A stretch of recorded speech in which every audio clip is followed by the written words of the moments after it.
Okay, we're ready whenever you are. Okay. Hold on a second. There we go. Okay, so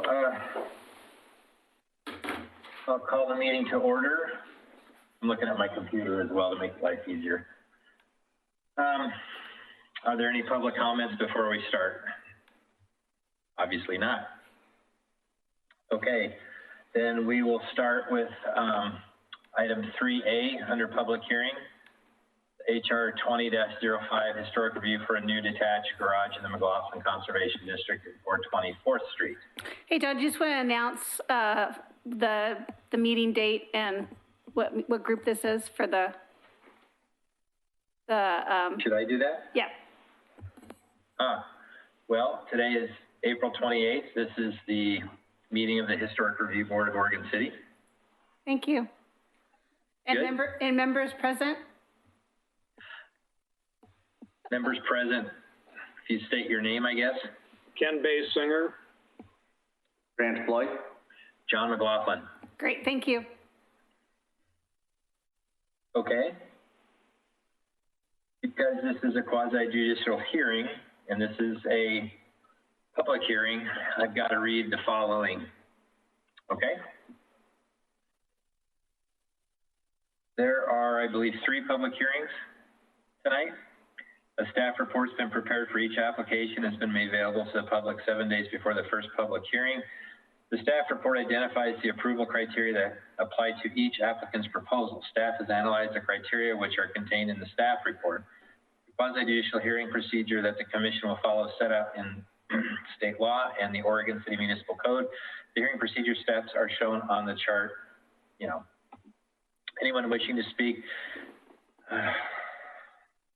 should fill out a speaker's card, give it to planning staff before hearing. This may apply. Speakers will proceed in the order in which their card is received. You should fill out your address on the card so the city will notify you of its final decision. For the public record, please begin all testimony stating your name. Testimony and evidence should be directed toward the applicable approvable criteria. If you believe other criteria apply in addition to those addressed in the staff report, identify and discuss those criteria and explain how and why you believe they apply to the application under consideration. A person may submit any written material while the public record is open on each application. Any written materials received by the city staff during the time period in which the record is open will be placed in the record. Written materials submitted during the public hearing must be presented to the city staff in order to become part of the record. If a person intends for PowerPoint presentations, oversized poster boards, reports, pictures, or other exhibits used in their oral testimony to be placed in the record, copies must be submitted to the city staff while the record is open. If they are not given to staff, they will not be included in the record. Any person wishing a continuance to present additional evidence and testimony or to keep the record open to respond to new evidence must make that request before the public testimony portion of the hearing is closed. If the Historic Review Board makes a decision with which you disagree, any issue that you may wish to appeal must have been raised for the consideration of the City Commission or LUBA or both. Without raising the issue on the record with sufficient specificity and accompanied by statements or evidence that the city and all parties can respond, the issue will not be deemed appealable to the State Land Use Board of Appeals. In addition, the failure of an applicant to raise constitutional or other issues relating to proposed conditions of approval with sufficient specificity to allow the local government or its designee to respond to the issue precludes an action for damages in circuit court. This is how it's going to go. Staff is going to provide a report. There will be public testimony. 15 minutes for the applicant, 5 minutes for representatives of a recognized neighborhood association, government agency, or other incorporated public interest organization. 3 minutes for individuals, 5 minutes for applicant's rebuttal. So we can, and I will control that time. So we'd like to start with HR 20-05, historic review for a new detached garage in the McLaughlin Conservation District at 424th Street. Let's see, does any commissioner have any ex parte contacts, conflicts of interest, bias, or any other statements to declare? I am a realtor licensed in the state of Oregon, and in that capacity, I help buyers and sellers of residential property this property, none of the properties that we're talking about tonight are on the market or have been on the market, and I have had no involvement with any of them at any time. I just wanted to put that on record. Okay. Has any commissioner visited the site? I have. I have as well. I have as well. For the record, we have all visited the site. Does anyone in the audience wish to question any of the commissioners about these disclosures? Okay, we'll commence with the planning staff report. Christina? Thank you, Chair McLaughlin. Just 1 second, we're gonna get it up. Am I not on? I think you need to unmute me too. Can't hear. Can you not hear me, John? Can you guys hear? Can you not hear me? I hear nothing. Is your mic on? Yeah. Okay, let me come over there, just a second.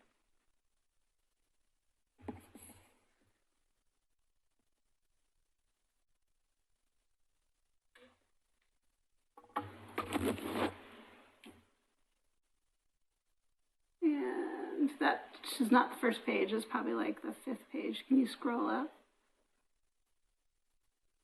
And then actually, okay.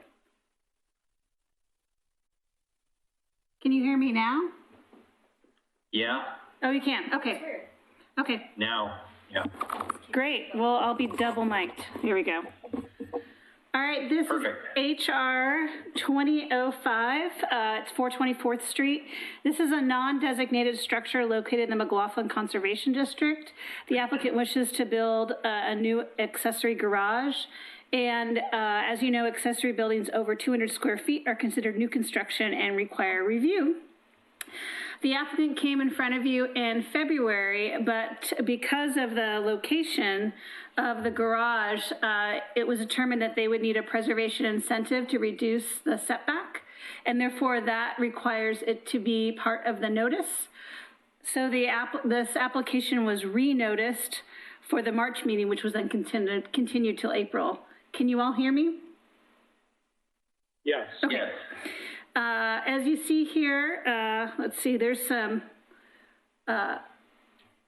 street views showing there was a previous garage on site. You can see it on the left, and then the existing condition is on the right, showing the empty area.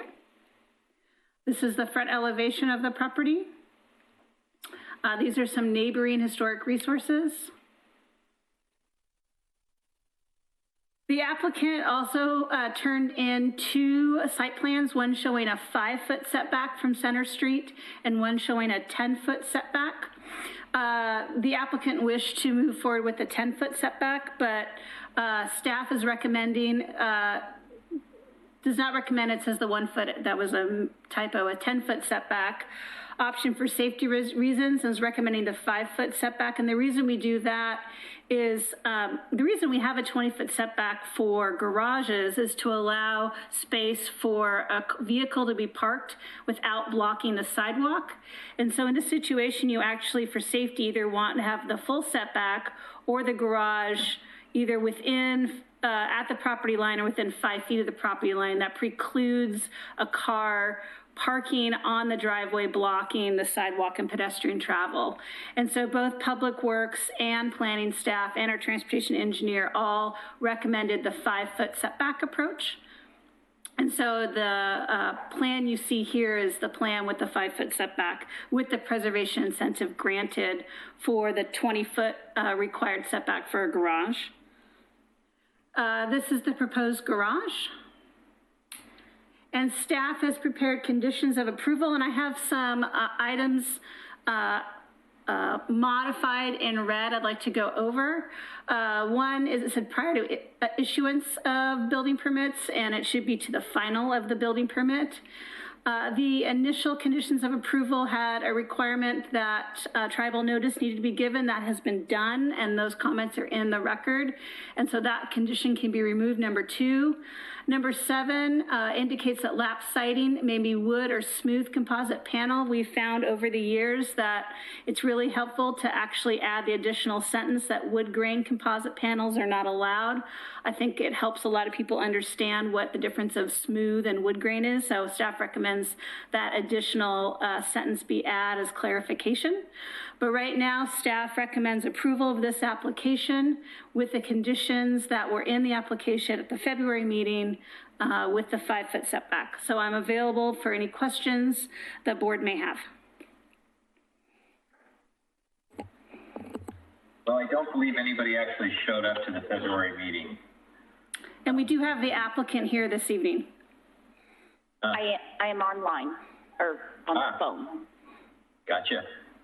Okay. Unfortunately, I wasn't there in February because I got emails that it was not to be heard. So I misunderstood if I was to come to the meeting. So actually, now we're gonna. No, we can't open it and say anything. Okay. So right now you can ask staff questions and then we can move to public comment. Right.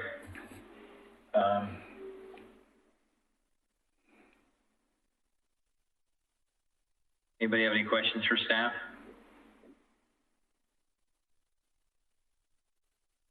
Ken or Grant? I do not. Grant?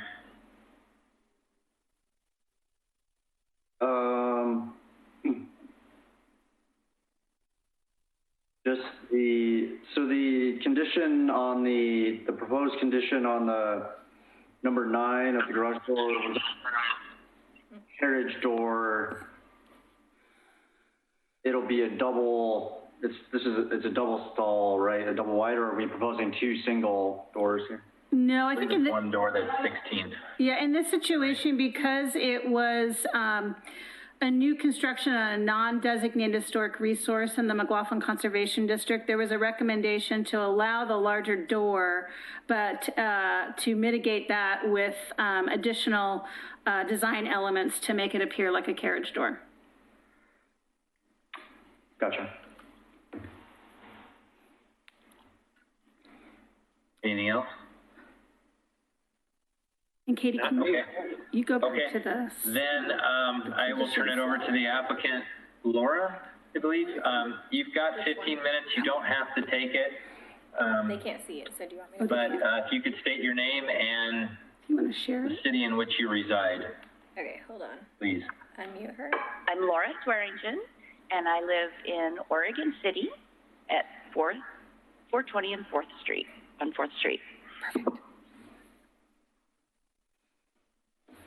I'm basically here to answer any questions that you need.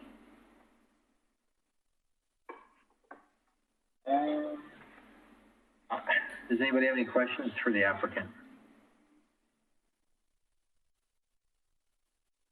It looks all pretty straightforward. I don't see anything that jumps out, requires any argument.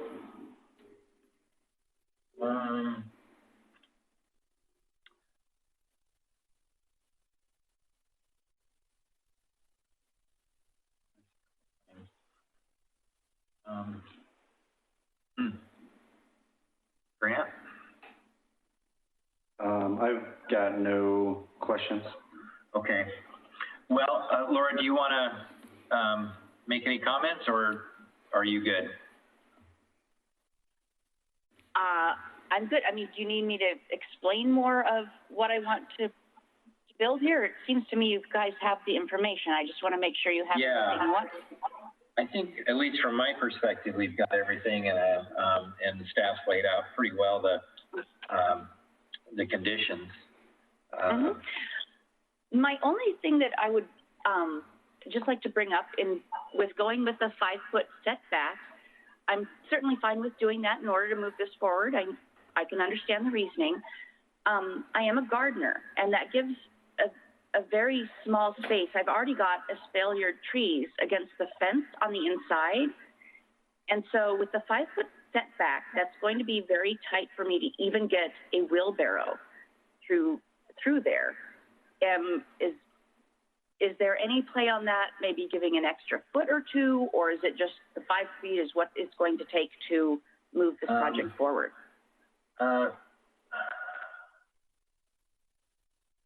Well, it looks like, my question is, moving the garage forward to the 5-foot setback, going in and out, you still got 20 feet on the left of your garage to go in and out, correct? I would have to tear down 2 trees and a fence, so it... For a gate, or is that what you're looking for, or the ability to get to the backyard? Just to be able to, like, bring in mulch or bark dust or anything.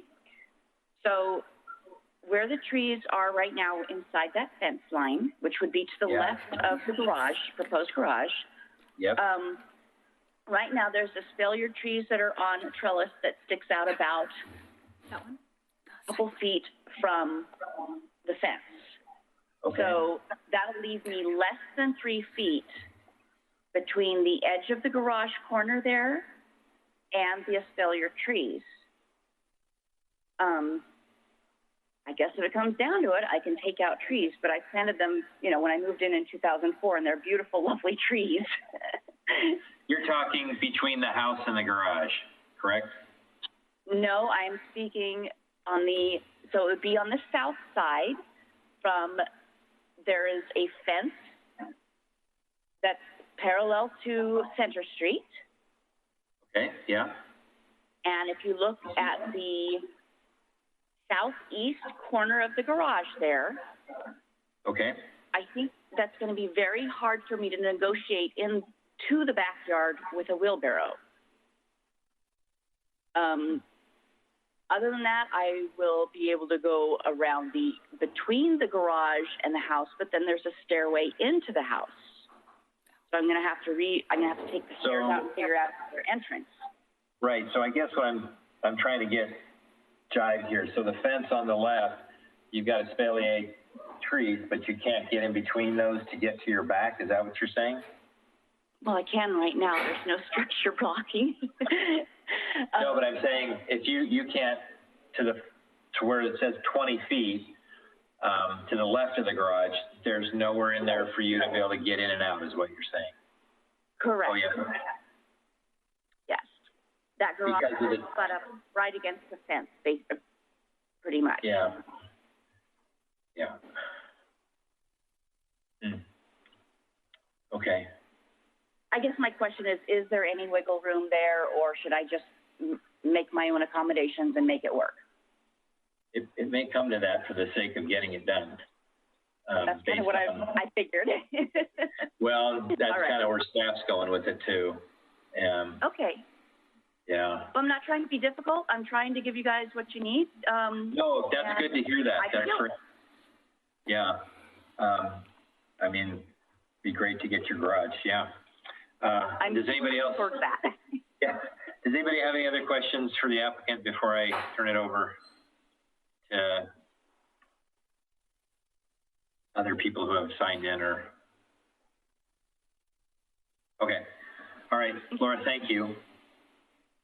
Thank you for the time. Yes. Christina, is there anyone else that wants to comment on this? Nope. There is no other additional public comment this evening on this file.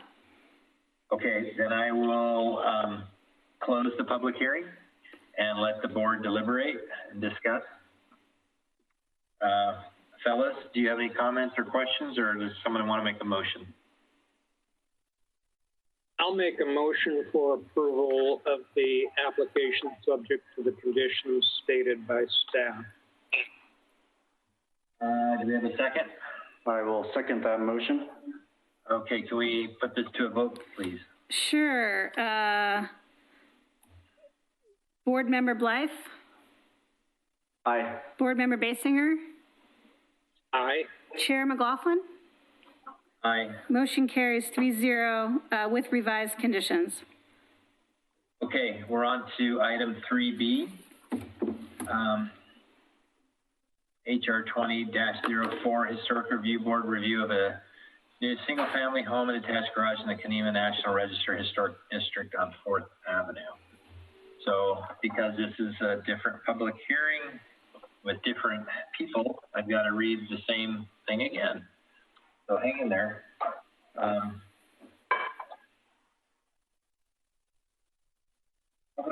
Okay, let's see. Staff report has been prepared for each application, has been made available to the public 7 days before the first public hearing. The staff report identifies the approval criteria that apply to each applicant's proposal. Staff has analyzed the criteria which are contained in the staff report. The quasi-judicial hearing procedure that the commission will follow is set out in state law and the Oregon City Municipal Code. The hearing procedure steps are shown on the chart. Anyone wishing to speak should fill out a speaker's card and give it to the planning staff. Speakers will proceed in the order in which their card is received. You should fill out your address on the card so the city will notify you of its final decision. For the public record, please begin all testimony stating your name. Testimony and evidence should be directed toward the applicable approval criteria. If you believe other criteria apply, in addition to those addressed in the staff report, identify and discuss those criteria and explain how and why you believe they apply to the application under consideration. A person may submit any written material while the public record is open on each application. Any written materials received by the city staff during the time period in which the record is open will be placed in the record. Written materials submitted during the public hearing must be presented to the city staff in order to become part of the record. If a person intends for PowerPoint presentations, oversized poster boards, reports, pictures, or other exhibits used in their oral testimony to be placed in the record, copies must be submitted to the city staff while the record is open. If they are not given to staff, they will not be included in the record. Any person wishing a continuance to present additional evidence and testimony or to keep the record open to respond to new evidence must make that request before the public testimony portion of the hearing is closed. If the Historic Review Board makes a decision with which you disagree, any issue that you may wish to appeal must have been raised for the consideration of the City Commission or LUBA or both. Without raising the issue on the record with sufficient specificity and accompanied by statements or evidence of the city and all parties can respond, the issue will not be deemed appealable to the State Land Use Board of Appeals. In addition, the failure of an applicant to raise constitutional or other issues relating to the proposed conditions of approval with sufficient specificity to allow the local government or its designee to respond to the issue precludes an action for damages in the circuit court. Public hearing processes will go as follows. Staff provides report, public testimony, 15 minutes to the applicant, 5 minutes for representatives of a recognized neighborhood association, government agency, or other incorporated public interest organization, 3 minutes for individuals, 5 minutes for applicant's rebuttal. All right, now we're going to open up the record for HR 20-04, Historic Review Board review of a new single-family home and detached garage in the Kenema National Register Historic District on 4th Avenue. Does any commissioner have any ex parte contacts, conflict of interest, bias, or any other statement to declare?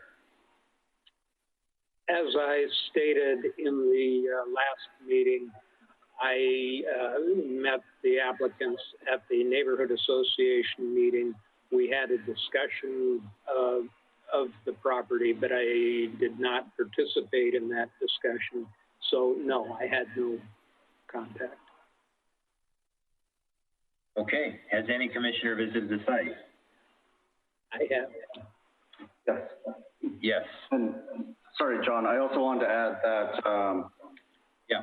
My property at 407 5th Avenue in Kenema, along with my neighbor at, I forget exactly the number, 402, I think, and the applicant's property have a covenant for the shared driveway that's in the Hedges Street right of way between 4th and 5th Avenue. But the outcome of this application doesn't affect the either my responsibilities or the applicant's responsibilities under that covenant, so I do not feel that it has a conflict of interest. Okay, thank you. For the record, all three of us have visited the site. Does anyone in the audience wish to question any of the commissioners about these disclosures? Okay, well, we'll commence with the planning staff report.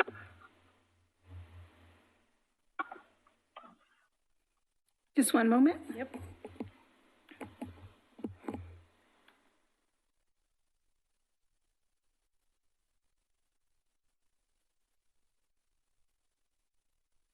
Almost there. Just one second.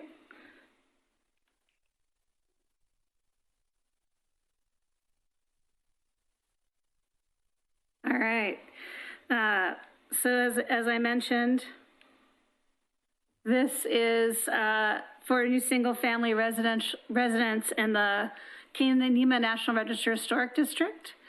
This was originally heard, and it was heard in February, I believe, and was continued to the March meeting, and now we're here at the April meeting. Some additional items that are being added into the record this evening that came in after the agenda was published. The revised plans were not attached appropriately on the agenda, and they've been sent to everybody with standing and the board, as well as public comments from Paul Edgar. He sent 2 emails, a public comment from Chrissy Dress, a neighbor, and an alternative approach plans by Ken Basinger, which I'll show at a future slide. Please note that there was a request that the 120-day deadline be extended for this application by Mr. Edgar, and only the applicant can choose to extend the deadline and determine how long that extension is given. The role of that is to allow a timely city decision, and neighbors or the city cannot compel an applicant to provide that waiver. Only they can do that. Right now, though, we do have a pretty close 120-day decision deadline, which is May 20th. So as we move towards the kind of final slides and talk about options, I do want to let the board know that if they cannot make a decision this evening and they wish to have this meeting continued and additional items be entered in the record or revised plans by the applicant, that is only contingent on the applicant providing a continuance of the 120-day date. If the applicant does not provide a continuance, the board is compelled to make a decision this evening. May I offer a correction of the typo there on the name of Chrissy Grass? Oh, is it? That'd be a G, not a D. Oh, G, I'm sorry, apologies. I don't know, it's not advancing, Katie. Oh, it's not. Okay. And Christina, I thought we talked about the 120-day period expiring on May 30th. No, May 20th. Okay. Sorry about that. Yeah. Is it now? Yeah.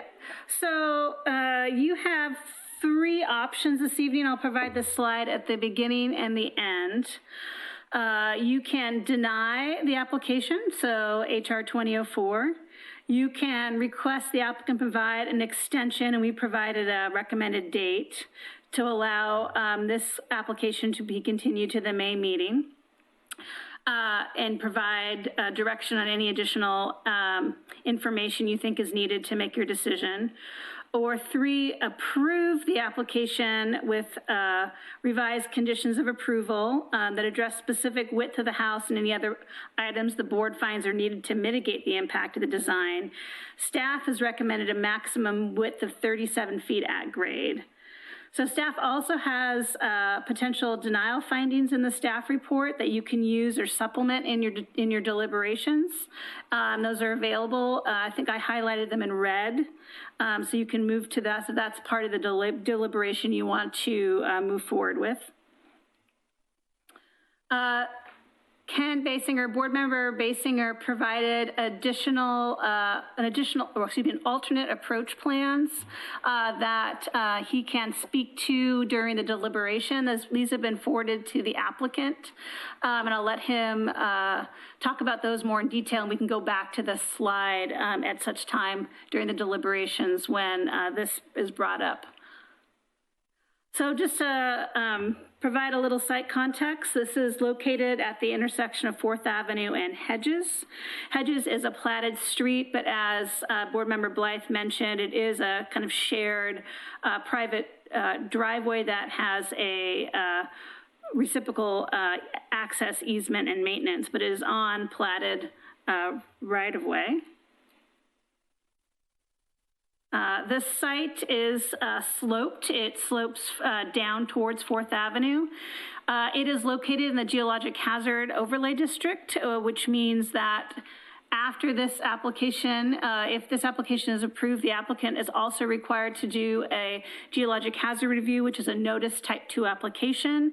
As with all properties in Kenema that are in the geologic hazard, If the designs of the home are required to be revised to meet requirements of the geologic hazard review that change to the point where the applicant cannot meet the requirements of the conditions of approval, they will be required to come back to the Historic Review Board for a review of any changes.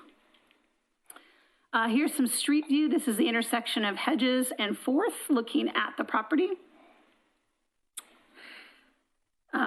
Here's another street view. You're at 4th looking up.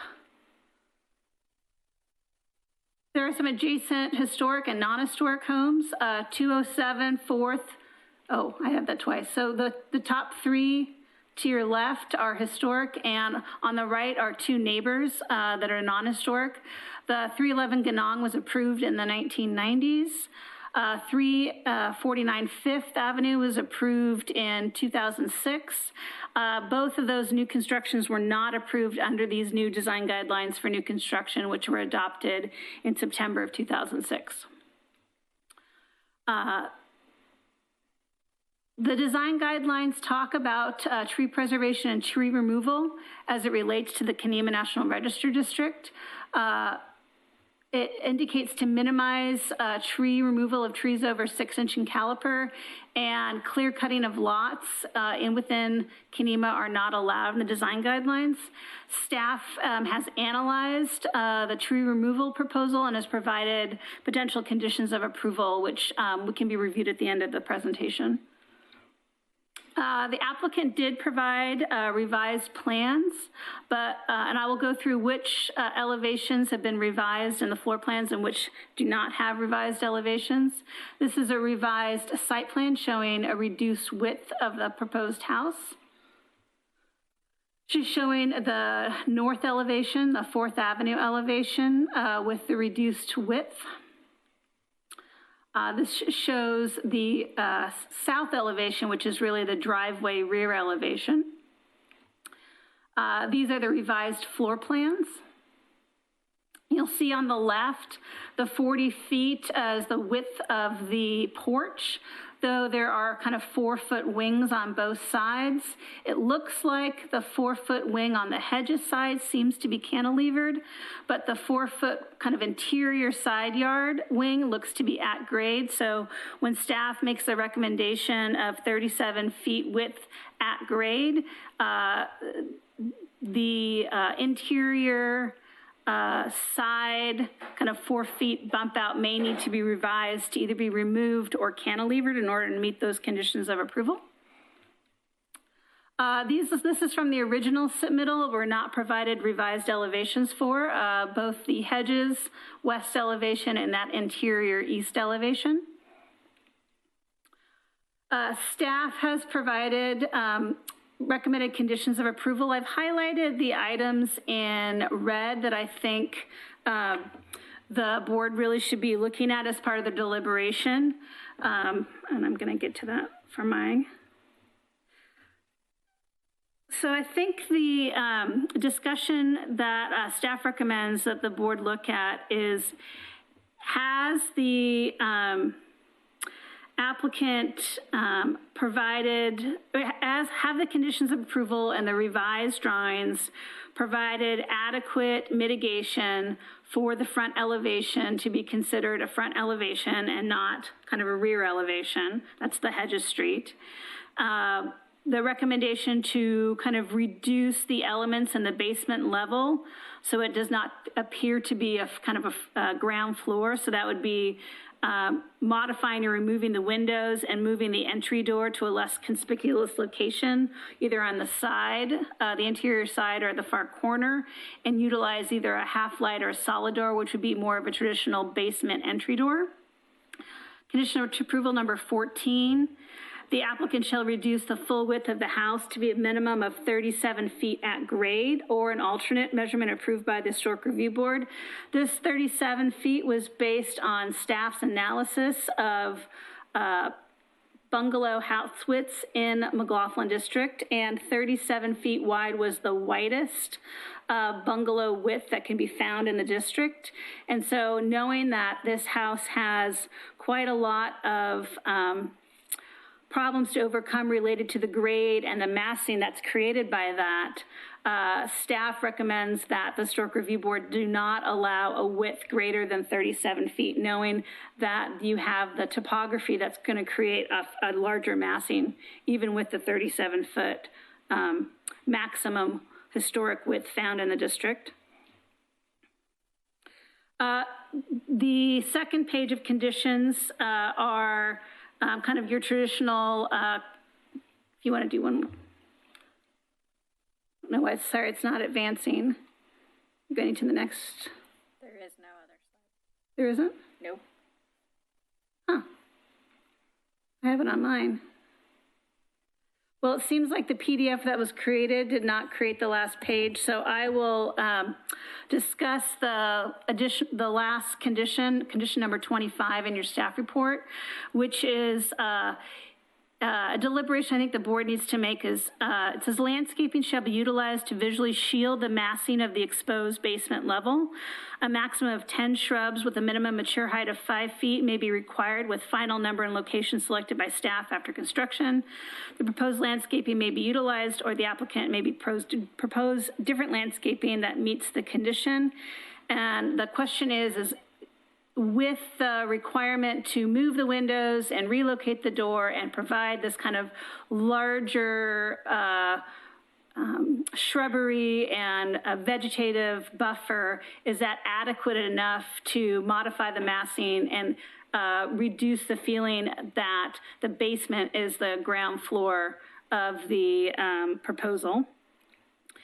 I'm available for questions. I'm going to go back to, we have the review options this evening. Once again, the board needs to make a decision this evening, either to approve or deny. And if the board wishes a continuance because they need additional information, they'll have to request that to the applicant, and the applicant will have to provide that to them to a date certain. Carrie Richter is available, and she's going to provide some guidance for you as a follow-up this evening before we move to applicant's presentation. So I'm going to hand it over to Carrie Richter. Thank you. I just want to follow up on a couple of points that Ms. Robertson Gardner mentioned. And first of all, my understanding is that Commissioner Basinger submitted an alternative design. And I want, before we turn to testimony by the public, I'd like to give you an opportunity to talk a little bit about that now so that other people have an opportunity to participate. Sure. I hesitate to call it an alternative design because I'm not an architect and I don't play one on TV. All I was doing was responding to the primary objections to the design that I heard in our neighborhood association meeting in February. And that was the ostentatious appearance of the front and the width issue that Christina talked about. And so I did my design work with an X-Acto knife and felt tip marker. If you look at the floor plan there, the idea was to reduce, first off, to reduce the width of the primary front side elevation. And I did that by cutting the master bedroom loose and turning it 90 degrees and moving the master bath back parallel with the guest bath. And what that did was allowed the master bedroom to become, in effect, a wing to appear as a natural addition to a historic structure might have been done at some time on an authentic historic house. That steps that addition or that wing back 6.5 feet roughly from the front of the house, breaks up the mass and leaves a 34-foot primary frontage on the house. Now, I didn't go to the extent of taking out the double doors and things. I did take off the gabled dormer over the front porch because it just isn't, in my view, consistent with the bungalow design. So I straightened out the front porch roof that way. I would recommend a far less ostentatious presentation on the entries, both on the main level and on the lower level. And in fact, on the lower level, if there's a step back to the master bedroom wing, the doorway, the entry to the lower level, the basement, could be on the interior side wall, completely hidden from the street. So I offer those things because they might address the major issues that I see very well stated in Chrissy Gress's letter to the board that I read this afternoon. So that's what I came up with, and I would hope that kind of a compromise would be acceptable to most everybody. Thank you. I think it's important that all parties have an opportunity to respond to that testimony during the public hearing portion of the hearing. I think Christina did a nice job of summarizing the issues, and I urge the board to focus on those issues so that we can move through revisions in the findings as may be necessary in order to meet our tight deadlines that we have. We are going to have to turn, if the board takes action tonight, however that resolution happens, is probably going to require some revisions to the findings. And in order to revise the findings in time to accommodate an appeal at the City Commission, we're going to have to get that decision out tomorrow.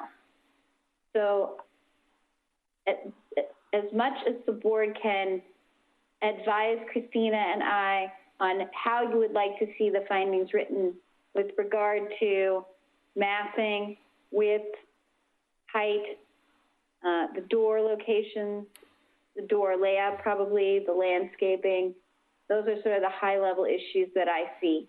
That would be very helpful. And I want to advise the public of that as well. Thank you. Can I ask a question? Please. To you, Carrie, if we choose to deny this, that breaks off any type of a timeline, anything, correct? They would start over, is that correct?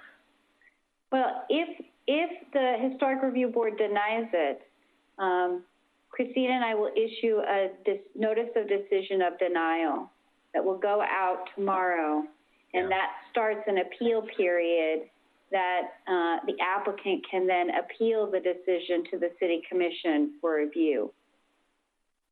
That's the deadline that we're working under.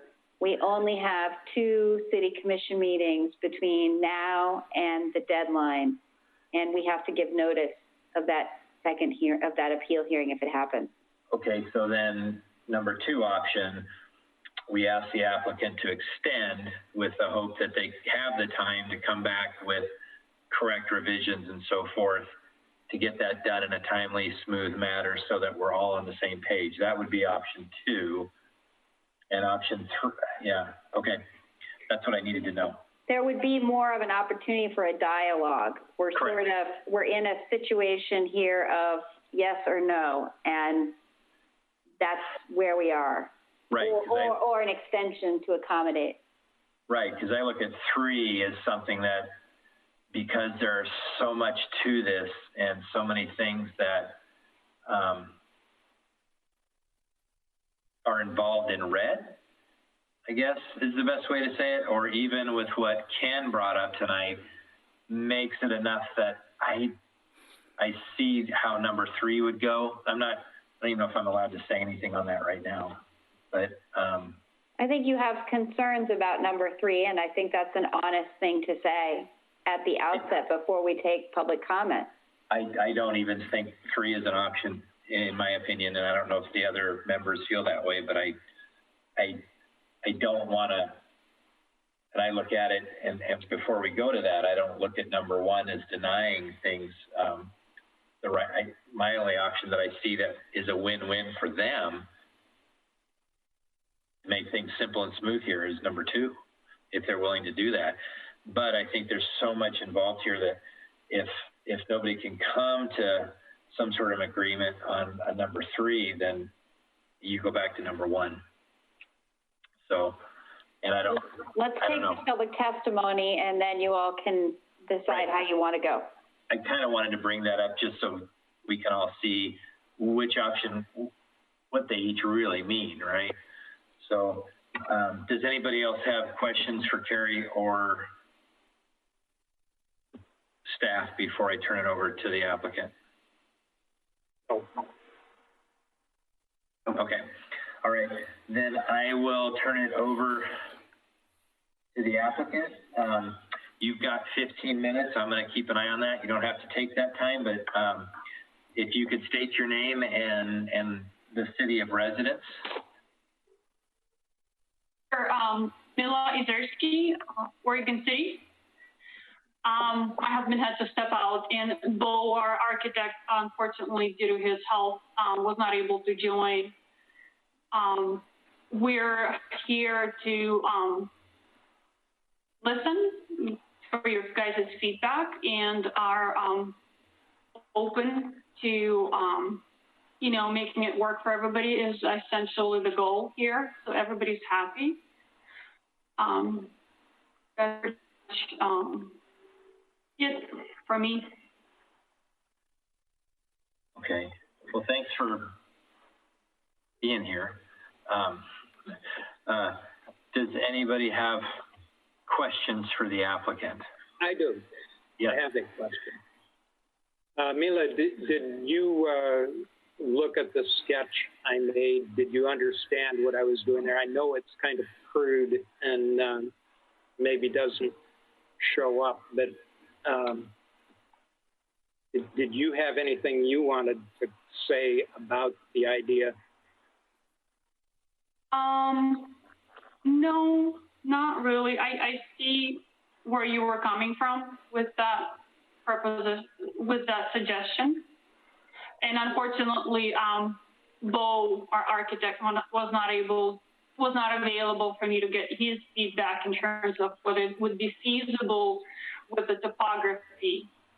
That's the big question I couldn't address. That is the biggest question for us here because the slope of the lot changes with every foot to 2 feet each direction. It's a very complicated lot. And this is essentially, as you are all aware, what we're working with here.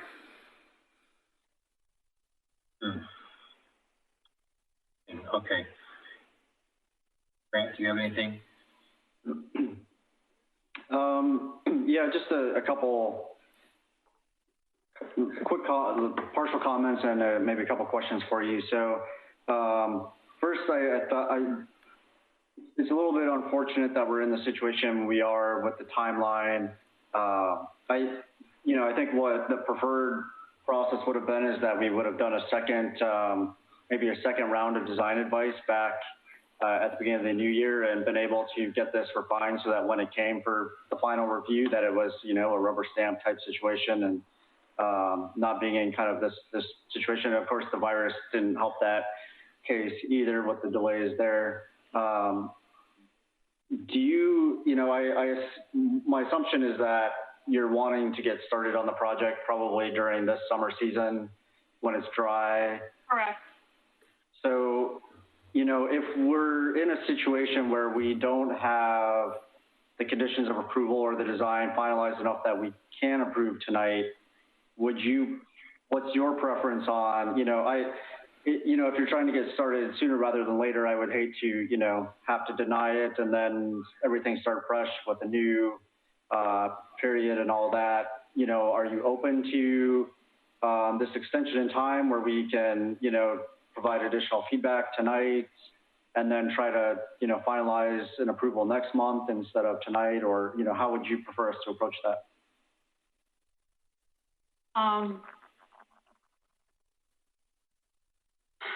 Ideally, obviously, the sooner the better.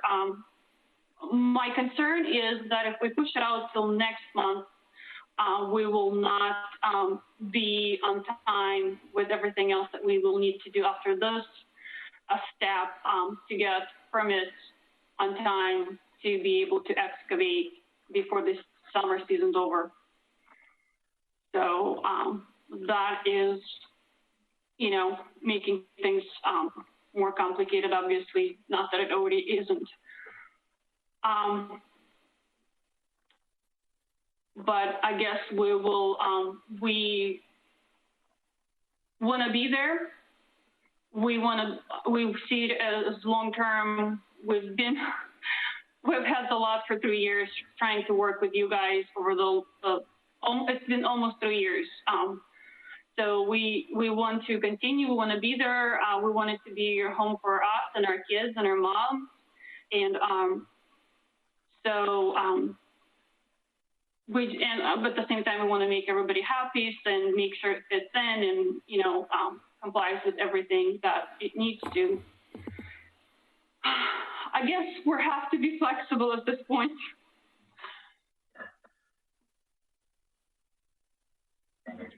Well, thank you. Anything else? I can't think of anything at the moment. Sorry. No, that's okay. Okay, then, Christina, do we have anybody that wanted to comment on this?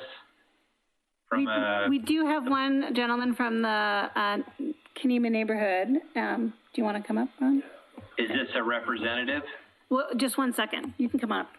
Yeah. Yeah, just come to that. Yes, Ron Beislein is the liaison for design and land use. Okay, so he's got, if you could, I don't know where he's, if you could state your name and city, you have up to 5 minutes. Thank you. Ron Beislein, Oregon City, Kenema, land use liaison for the HR. No you sound. Speak up. No sound. No sound? Does it work now? Yeah, go ahead and start over. Okay. Yeah, speak right in, like right into it. So Ron Beislein, Oregon City, Kenema, on the steering committee for the Neighborhood Association meeting. And we had no meeting last month due to the virus. And so we did not get to discuss this project again. As Ken referred to last time, the massing was a little bit too big for the neighborhood, we thought, the design. And so I can't really tell you from the Neighborhood Association what the new design's gonna be as far as acceptance or not. And so I think that we would like to maybe continue on to see if you make another decision, if we could have time to either call a special meeting to discuss it, or at least give us information on it.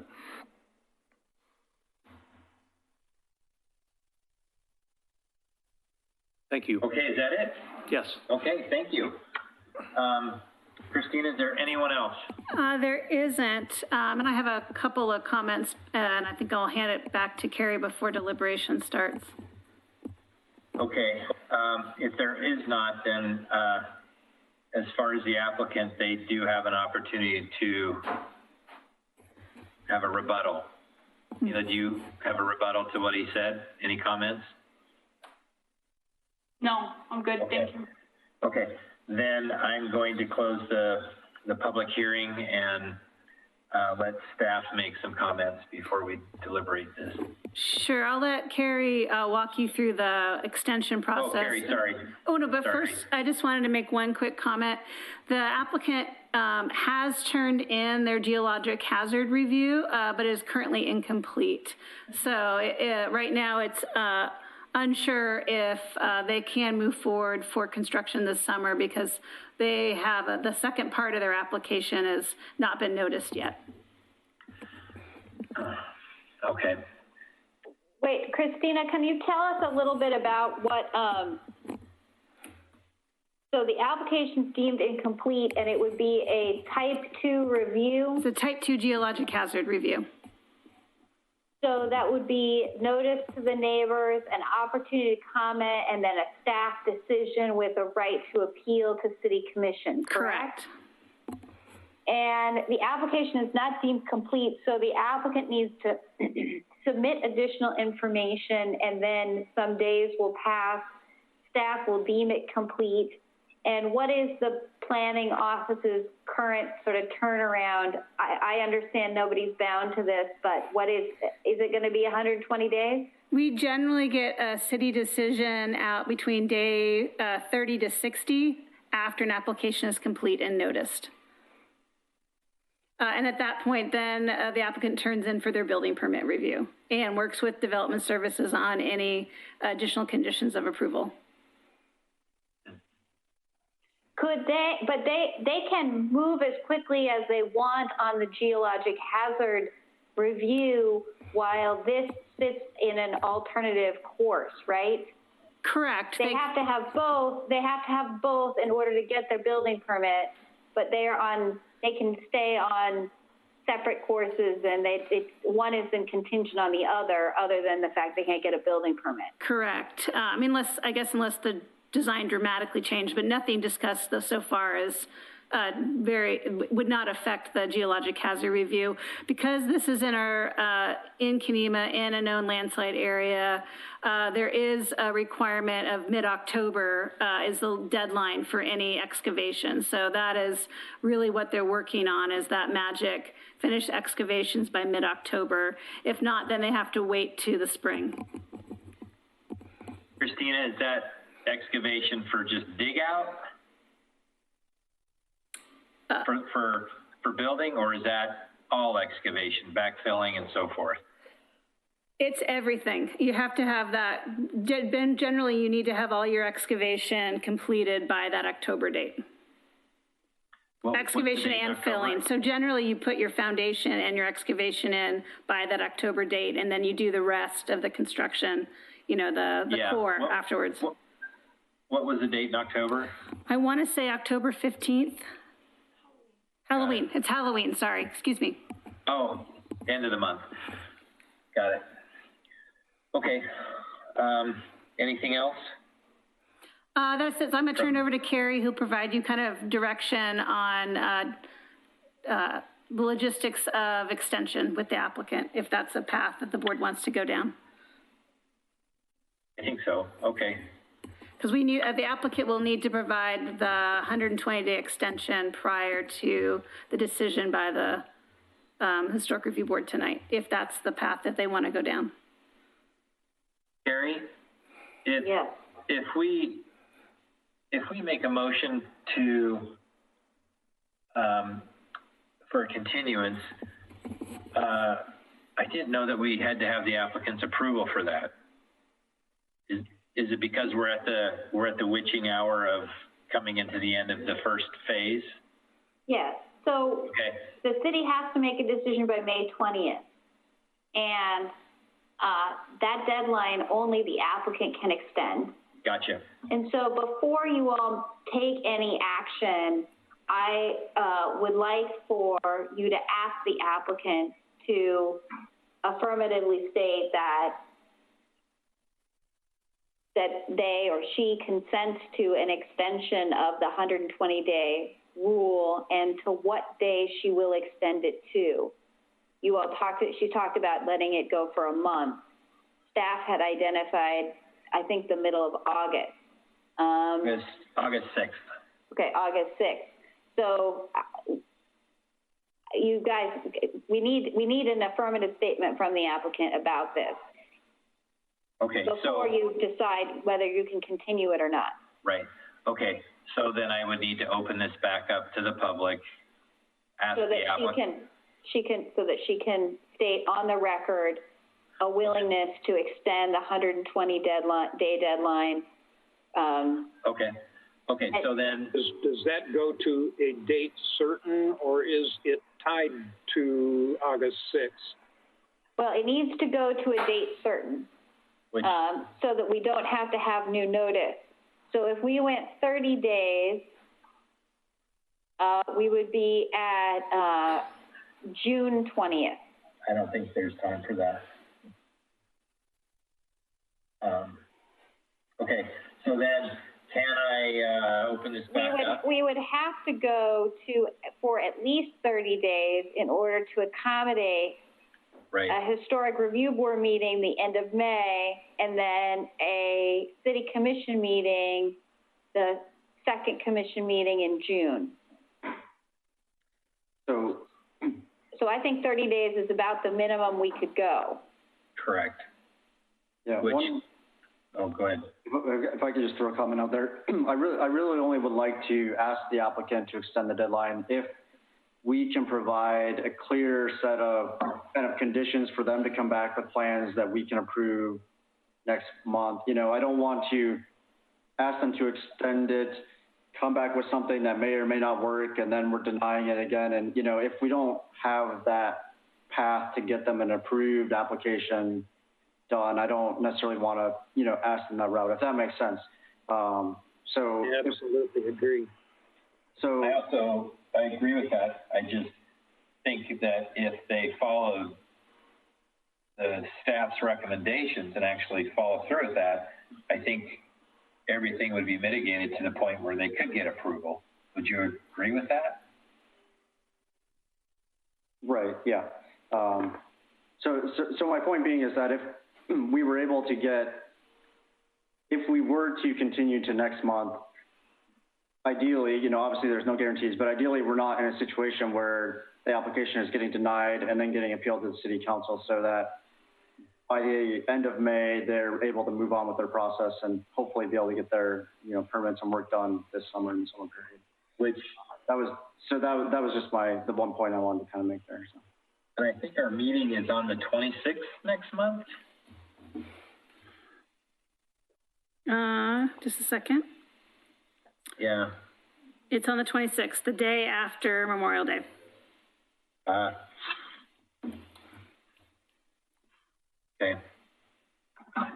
Okay. Would it be relevant whether or not the applicant's architect will be available or have ability to review these proposals?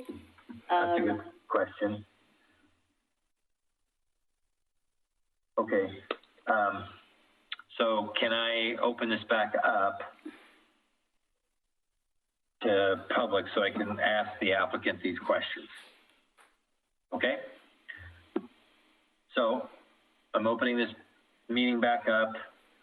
I'm going to point everything to the applicant. Are they willing to have an extension May 26th? And would your architect designer be able to review and get everything ready for the May meeting? Yes, I am willing to do a 30-day extension until through May 26th, I believe, what was said earlier.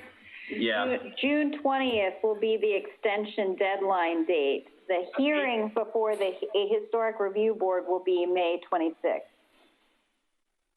So what does that mean? It means that the historic review board will reconvene on May 26th and make a decision on your application. Okay, so does that mean I need to do a 60-day extension?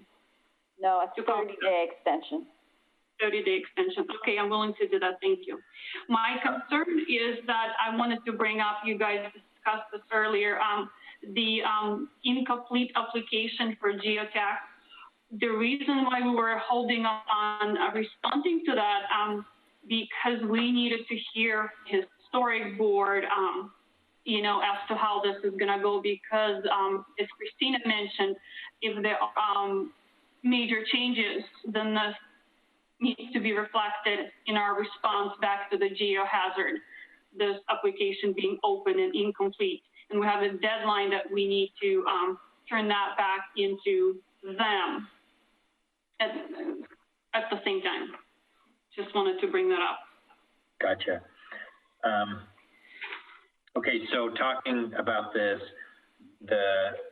what the staff has come up with for changes, recommendations, that's what we're extending, is if you're willing to work with what the staff has asked for, that your architect designer is able to do that, if he's physically able to do that, and get back for next month's meeting. All that being said, you're willing to do that? Yes, I'm willing to do that. Okay. Yes, correct. Okay. All righty. So that's on record. I'm gonna close to the public and let the board deliberate. If you fellas have any comments or anything you want to say. I'm good. Thank you. Yeah, okay. Thank you. Ken or Grant, anything you guys want to add or make a comment before we... Well, I want to ask a question of staff before I lead somebody on a wild goose chase here with my sketch. If that were to be done, would it satisfy the code regarding the width of the front of the house? I know you're not going to like this answer, but I don't know. It depends. I think the key thing is it's the one I'm concerned about, as always, is that only 6 feet setback. And so are you really reducing the massing with just a 6-foot side gable addition? So I don't, until it's drawn, I wouldn't know. But that is probably my one concern with that. No, and I think what Ken did was quite honorable and a great idea, but I still look at the overall width. And it's like what Christina said, on one side they cantilevered it to try and reduce that width, you know, at grade, but still kicking it back however far, you've still got an overall width. So it's a great idea. I think just to set that off so it doesn't feel so big and blunt. I think it's a great idea. I think it would be, how can they make that, how can they pull that off, right? So anyway. Yeah, I think Ken's onto some good thoughts there about setting part of it back. I actually don't feel like the width in and of itself would necessarily be such an issue on a different lot. You know, bungalow style houses can actually really be quite wide, but because of that height with the slope and that kind of that basement, it does create kind of a really, you know, massive kind of volume there right on the front. So I think that, you know, moving a bit of that mass back and setting it off a bit could be a way to kind of play with that a little bit and be able to come up with something that visually reduces that massing. I think a lot of it is, you know, if this house was faced, if let's say the street was on the other side and this was sloping down the backyard, this wouldn't be much of a discussion. But as it is, the bulk of this house is facing the street, so it has that mass amount that with the lower level, I really think landscaping will mitigate a lot of that if they can just get instant gratification, I guess, of landscaping that really sort of just kind of softens things so it doesn't look that way, that it's kind of a forest in front of it, so to speak. I think that would go a long way. So, yeah, I'm also torn with, I want these people to get going. I want them to get rocking and building. But I want to make sure everything's done right and not do something for the sake of time. But if we can get them to follow with what staff's recommending, I think that can get them 95% there, that we can make things work. Yeah, a couple of things that I would add to the landscaping and just the details on what the staff's recommendation on that lower basement level. I think 14. altering the windows such that they don't look like the main floor windows, that they look more truly like basement windows will help a lot. Smaller. Yeah, maybe not so vertical and tall. Yeah. I think not having a main centered entrance that looks like the main entrance of the home will help if that's hidden off to the side and there's no entrance on that level. Yep. I think also maybe potentially, craftsman bungalow type style houses, it's pretty common to have a lot of stone. There's a lot of basalt and Kenema, the walls already there. Potentially you could bring some of that up on the foundation a bit to make it look, instead of having it be sited all, a full height, third level there, if it's, has some partial stone on that basement level, would look more like a foundation and potentially, give it more of that 1.5 story look rather than a 2.5 story look that I think people are concerned about right now. I think a lot of that between hardscape and trees would make a huge difference. Yeah. Okay. Let's see. I see in the proposed conditions of approval number 14, 14, yeah. What I think is a typo. I think that should say to be a maximum of 37, not a minimum of 37. That is correct. 70 or so. Absolutely correct. Yeah, that's kind of, all widths are open. Yeah, good call. Can I make a comment? No. Sorry, the meeting's closed. I can open it back up for you though, if we need to. So let me just formally open the meeting back up to the public, and you can go ahead and make a comment. I have a question. We kind of agreed on us being able to make the changes to the layout of the house without an architect being here. What if the architect and our geotechnical, yeah, is the right word. What if they say that is not possible topography-wise? Just wanted to bring that into consideration with you, just as a thought. What if they say it's not?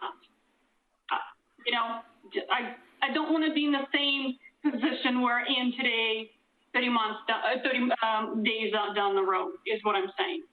Well, I understand. Carrie, is there a way for us to provide informal design advice over email or anything else in between if we're trying to get them ready to come back next month? Well, I think that what we can do, certainly Christina can talk with the applicant and talk with the architect and have conversations and hopefully get some feedback on whether or not these recommended conditions will work, and then if not, craft some alternatives so that when we do come back, we're a little further down the road. Well, I'm pretty sure if they were to narrow this house, there's not going to be any geological issues with that. Can I make a comment? Sure, we're still open. Grant had mentioned that bungalows are a little wider and essentially by moving the master deeper inside the house a little bit, we're still kind of working with the same length. It's not length, width, I'm sorry. It's not necessarily, it's more of a visual impact of the structure that we're talking about, I guess, here, rather than the actual numbers. Just, you know. Well, that's the debate of the houses. I mean, 37 feet is typically the widest anything is. Most everything drops off from there for width, and you guys are right now well beyond that. If the garage gets set back 6 feet or whatever it is, you're still going to be pretty wide.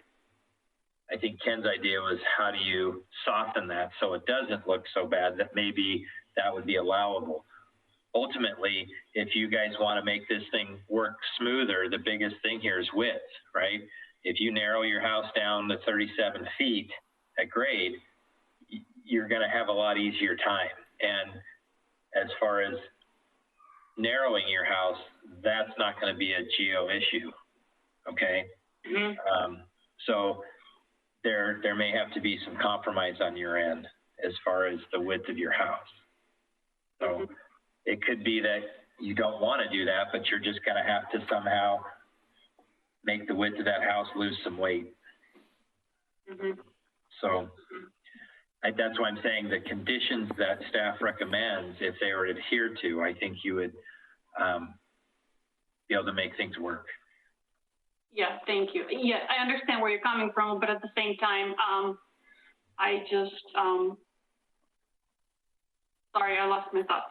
That's okay. Well, I think that if the architect comes back and says this is not possible, then I think that Christina may be able to have some informal discussions to come up with some alternatives. But unfortunately, we're not in a situation where we can provide design advice outside of a public hearing. No. So your architect designer, he is ill. Is that correct? Yes. Okay. Alrighty. I think I agree with what Carrie's saying, that Christina could probably make some contact, discuss this when he's well, in order to make those accommodations to meet with us next month. So, okay, then let me close this. Yeah, real quick before you do that, John. Okay. Noah, do you feel like we've given you enough information that you feel confident that that whatever you bring back, you kind of understand what we're asking for or not? I don't want to leave the meeting and feel like you're still unsure as to what we're kind of supporting or not supporting, that sort of thing. Thank you for asking that, Brent. I do feel that I am not clear. And some of the things that you had just mentioned in your last comment, or I believe it was you, about maybe moving the side door and the smaller windows that you were suggesting. This feedback conflicts with the feedback we got 2 years ago from the board. We kind of, the board at that time wanted the door there and the windows there, so it doesn't look like a massive concrete wall from the street. So that was,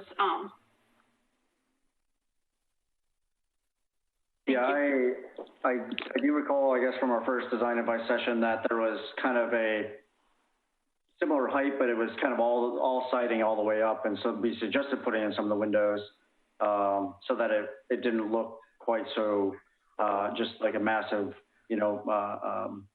facade there. Yeah.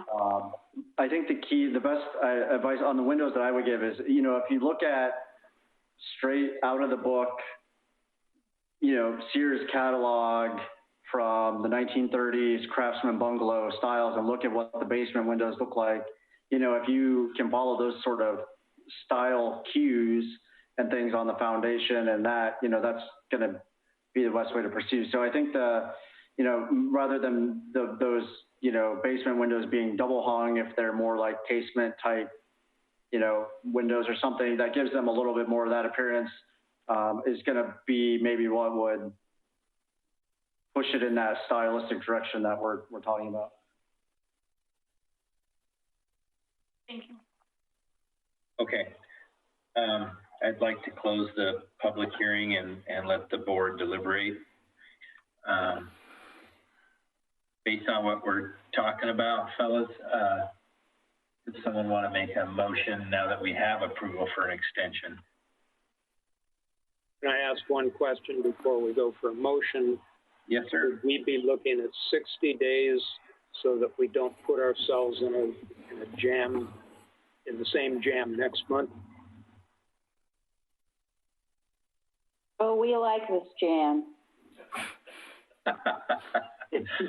Okay. I hear what you're saying. I think, but see, I don't know the condition of their designer. I don't know if he's going to be able to make something happen. I mean, obviously. That's why I raised the question. Right. Well, then that would be, if we did that for their benefit and give some wiggle room, that would make a date certain of probably June 23rd, if I'm looking at the calendar correctly. I'm not certain I understand your. He's asking for, instead of a 30-day extension, a 60-day. Well, I think. Well, a 60-day extension would be about July 20th. yes, for the city commission to wrap it up. I think that we stick with, I would say we stick with, our plan to review it at next month's meeting. And then, if their architect's not able to meet that and they aren't, they can come back and ask to go, a different, they can't provide the design on that date. I think I would go with that, because I'd really like to see if we can make it wrapped up next month. Yeah. Okay. Are you okay with that, Ken, or? Yeah, I am. In that case, I'll make the motion that we. Well, HR 20-04. That we continue it for an additional 30 days. Okay. On the agenda for next month's meeting, May 26th. Okay, do I have a second on that? Second. Okay, can we put this to a vote? Sure. Board Member Blythe? Aye. Board Member Basinger? Aye. Chair McLaughlin? Aye. Motion carries. And just to be clear for everyone, the record is open. The public record is open. That means anybody can submit testimony in writing up to and at the hearing on May 26th. Hey, can you give me like 2 minutes that I've got to drop something off to somebody who's waiting for me? Can I do that? I'll be right back, and I'll start on the third one. Give me a sec. Sure. Let's take a couple of minute recess.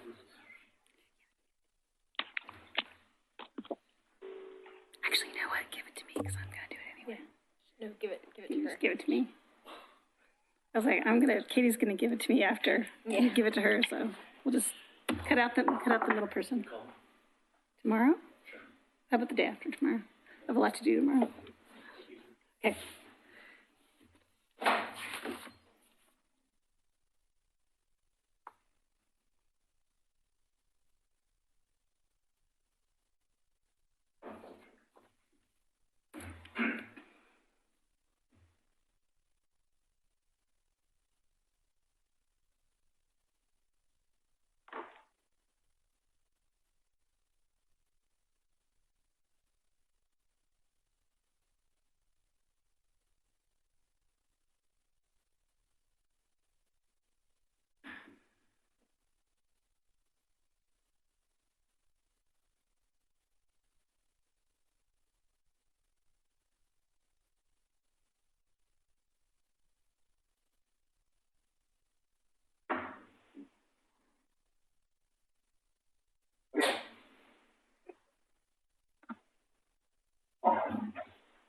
Thanks.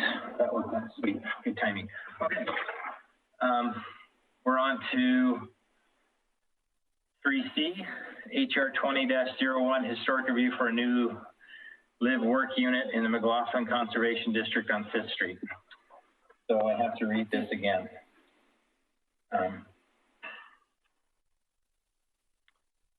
Okay, a staff report has been prepared for each application, has been made available to the public 7 days before the first public hearing. The staff report identifies the approval criteria that apply to each applicant's proposal. Staff has analyzed the criteria which are contained in the staff report. The quasi-judicial hearing procedure that the commission will follow is set out in state law and the Oregon City Municipal Code. The hearing procedure steps are shown on the chart.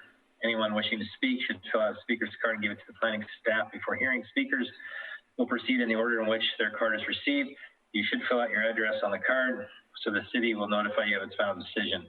For the public record, please begin all testimony stating your name. Testimony and evidence should be directed toward the applicable approval criteria. If you believe other criteria apply in addition to those addressed in the staff report, identify and discuss those criteria and explain how and why you believe they apply to the application under consideration. A person may submit any written material while the public record is open on each application. Any written materials received by the city staff during the time period in which the record is open will be placed in the record. Written materials submitted during the public hearing must be presented to the city staff in order to become part of the record. If a person intends for PowerPoint presentations, oversized poster boards, reports, pictures, or other exhibits used in their oral testimony to be placed in the record, copies must be submitted to the city staff while the record is open. If they are not given to staff, they will not be included in the record. Any person wishing to continue to present additional evidence and testimony or to keep the record open to respond to new evidence must make that request before the public testimony portion of the hearing is closed. If the Historic Review Board makes a decision with which you disagree, any issue that you wish to appeal must have been raised for the consideration of the City Commission or LUBA or both, without raising the issue on the record with sufficient specificity and accompanied by statements or evidence that the city and all parties can respond. The issue will not be deemed appealable to the State Land Use Board of Appeals. In addition, the failure of an applicant to raise constitutional or other issues relating to proposed conditions of approval with sufficient specificity to allow the local government or its designee to respond to the issue precludes an action for damages in circuit court. So now we'll open the record for HR 20-01, historic review for a new live-work unit in the McLaughlin Conservation District on 5th Street. Does any commissioner have any ex parte contacts, conflicts of interest, bias, or any other statements to declare? No, none here. No. Okay. Has any commissioner visited the site? I have. Yes. Yes. For the record, all of us have visited the site. Does anyone in the audience wish to question any of the commissioners about these disclosures? Okay, we will now turn this over to the planning staff. All right, thank you, Chair McLaughlin. We're just getting it up. Just 1 second. As we did with the last presentation, I'll provide some overview, and Assistant City Attorney Carrie Richter will provide kind of the pertinent questions we're looking at this evening and kind of some logistics and kind of frame in the deliberation, what we need to get out of the board this evening. As with the last application, there was some additional information submitted into the record. Those have been sent to all parties withstanding, including the applicant. Some supplemental information from the applicant, which includes narrative and photos, the geotechnical report for the property, and a revised site plan. Those are available on PDFs if the applicant wishes to have them placed on the screen. Let Katie Riggs, our city recorder, know. She can put that up at the time of your applicant's comment period. We also received some additional emails, public comment from Jesse Bust requesting a continuance of the application this evening because of the new information.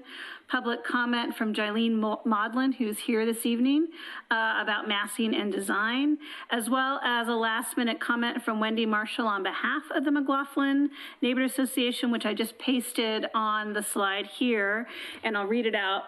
The MNA has received complaints that information on the revised application was received only yesterday, providing inadequate time for review. prior to tonight's HRB meeting. Therefore, MNA respectfully requests continuance of agenda item HR 2001 to allow review and participation by affected citizens. As with the last application, the 120-day deadline for final city decision is controlled by the applicant. Only the applicant can choose to extend the deadline and determine how long that extension is given. For this application, the 120-day deadline is June 2nd, so not very far off from the last application. And some of the same logistical questions you were asking, you'll be having that in deliberation as well. So this, some of the three options for you this evening, to deny HR 2001, to request the applicant provide a 120-day extension to August 6th and return at the May 26th hearing with revised drawings as directed by the Historic Review Board. You'll need to provide them direction of what you think is needed for any revised drawings. Option number 3, approval with conditions. And there's kind of two pieces to that. The board will need to provide staff some additional findings. If the Historic Review Board can determine that the revised plan provides sufficient mitigation for the, sufficient mitigation for the design and massing of the building, and there are sufficient findings to show that the garage cannot be relocated to the side or rear of the building without substantial regrading of the site. If the Historic Review Board wishes to deny or approve the application with conditions, they will need to provide staff findings in their motion. So this evening, definitely the more detail you can provide in your deliberations that staff can use, if you choose to move forward with a denial or approval, will be helpful in our notice of decision for this application, especially if it goes on to appeal. I know the City Commission will want to hear your kind of deliberation and thoughts on your findings for your decision.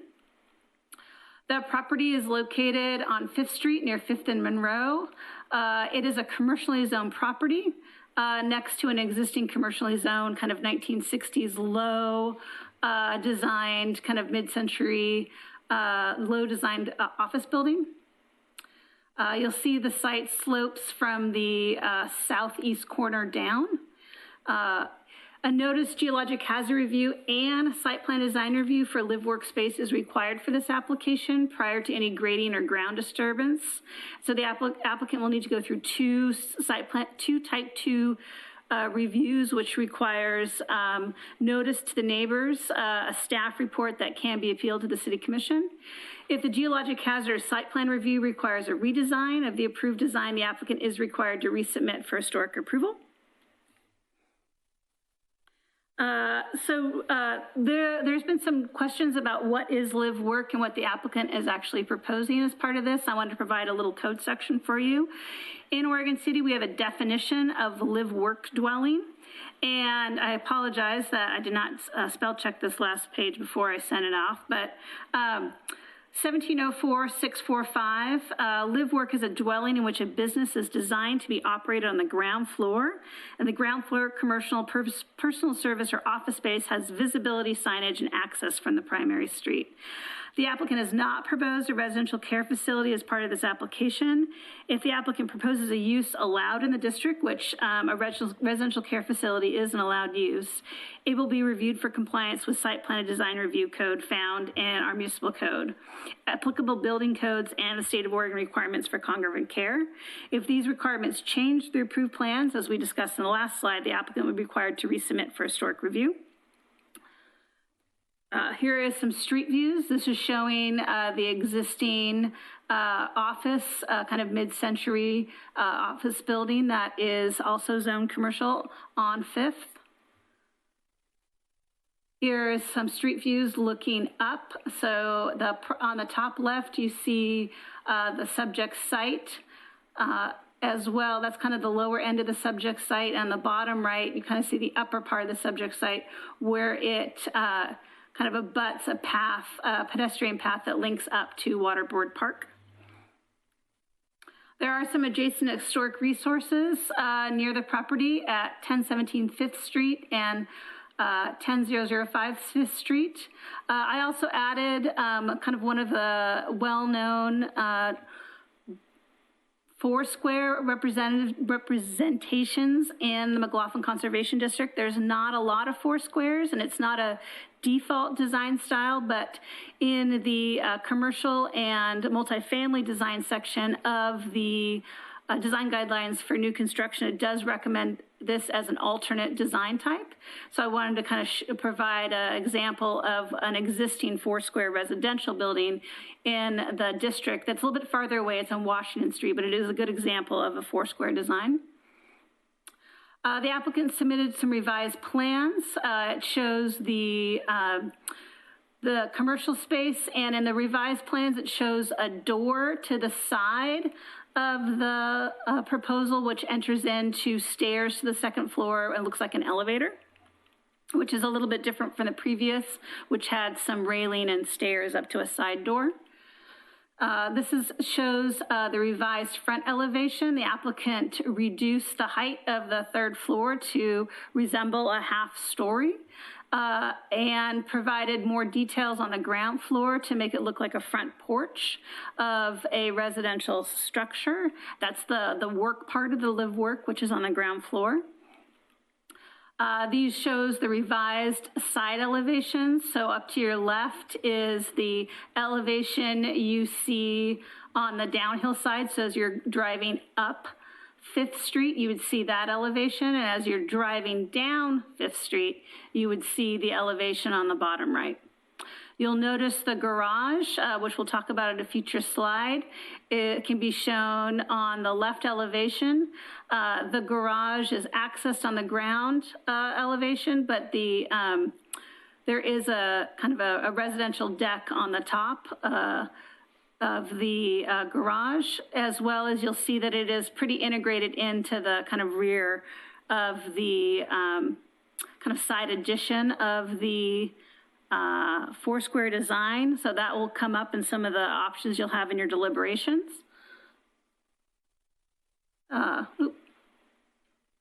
This is a rendering showing the revised design.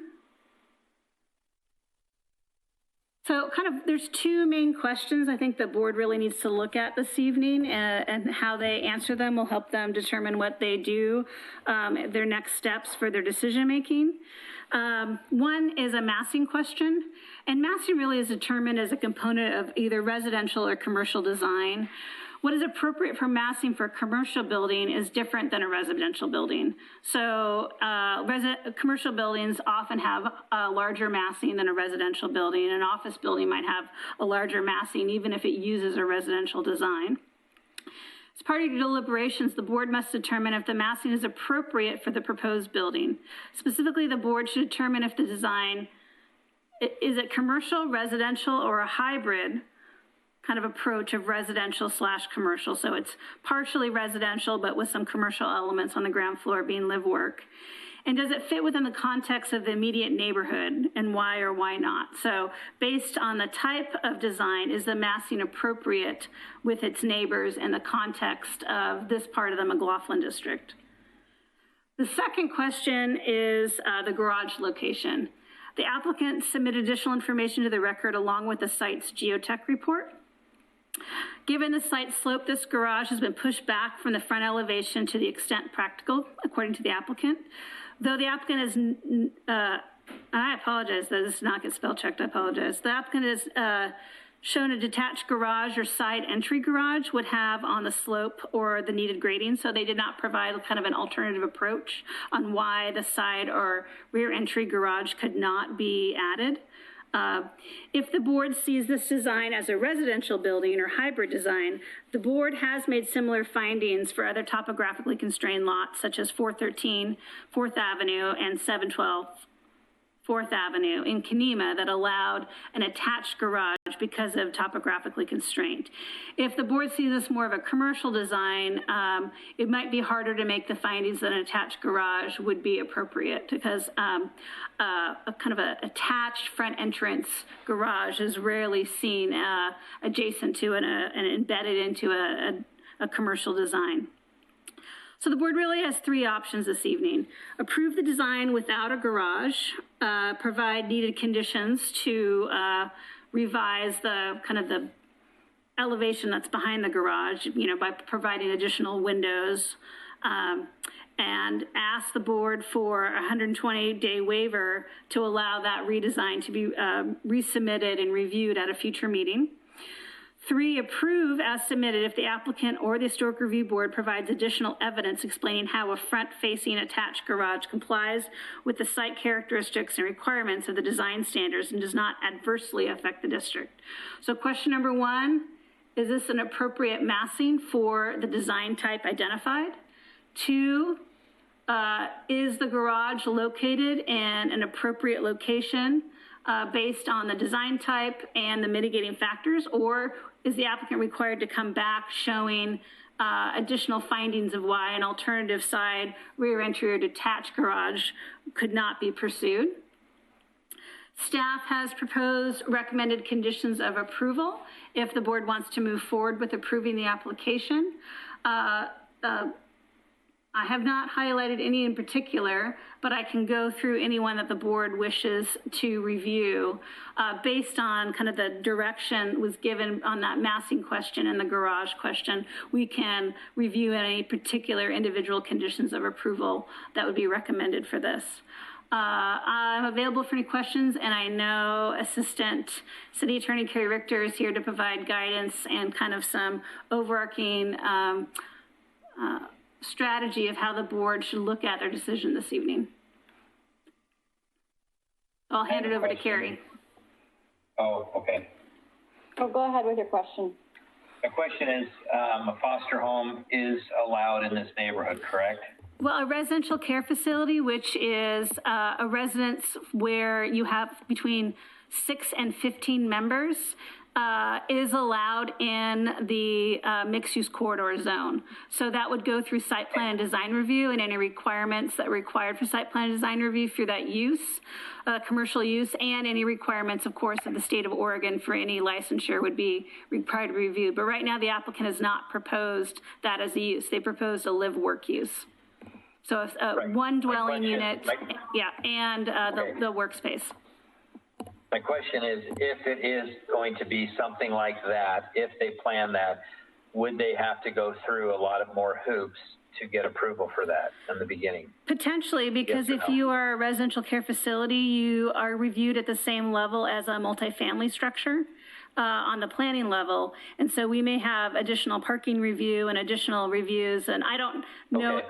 all the details, but they're not apples to apples. We would have to open up and crack open the code for residential care facility and see Okay. what would be required under site plan design review, because that would be a different use than live work. Right. My only question is, a facility like this, however they want to put the lipstick on it, this thing is a foster home. It's a care facility. And what I'm concerned about is, and I'm not trying to get into uncharted waters for where I belong, but is this thing, are they trying to make this thing go through an easier way that then they can get it into whatever they're doing there on the back end? I guess the answer is I don't know, and unfortunately on your end, it's not your purview. Your purview is looking at That's what I'm asking. Yeah. I'm not in those waters, but I'm also, you know, that's where it's not in my purview, it's not my waters. I'm just asking, the question of if they went that route, is there a lot more hoops, which you answered. There could be, yeah. And I think the problem is because it wasn't proposed, we haven't done that level of analysis. Right. Yeah. Okay. That was a question I had. All right. I just want to, sorry to interrupt. I wanted to point out a couple of things about where we are procedurally. This case, like the one we've dealt with, the one we just dealt with, is we're sort of, our backs up against the wall in terms of making a decision. The only way the city will have sufficient time to take final action on this application is if the Historic Review Board makes a decision tonight, or if the applicant extends the 120-day rule to accommodate an additional hearing before the Historic Review Board. There have been requests to continue the hearing. We're going to have to deal with those in the findings. We cannot grant those requests tonight unless the applicant extends the 120-day deadline. So that's something that the applicant ought to take into consideration when they're presenting their testimony tonight and when they're making their position known, because that ought to play into the calculation. We will, assuming the Historic Review Board makes a decision tonight, I will work with city staff to get revised findings to Board Chair McLaughlin for signature, and we will mail the decision tomorrow. Got it. Does anybody on the board have any questions for staff before I open this up to the applicant? No. No. Okay, then I'm going to open this up to the public, and we'll start with the applicant. Are they on board? They're here. They're going to be up in just a moment. Okay. Okay, so if you can hear me, you need to state your name and your city of residence. If you're the applicant, you've got 15 minutes at max that I will keep track of. Yeah, my name is John Delson Design and Engineering. You want to get much closer. This one or this one? That one, yes. This one? No, that one you were Yeah, speak right into it. Yeah. John Delson Engineering. The residence is in Vancouver, Washington. Anything else? No, go ahead. Yeah. Okay, so let's see. Maybe to be on the same page, I would like to request Katie to show the site plan, the last site plan. Okay. Hold on, just 1 second. They've got to be able to see it here, so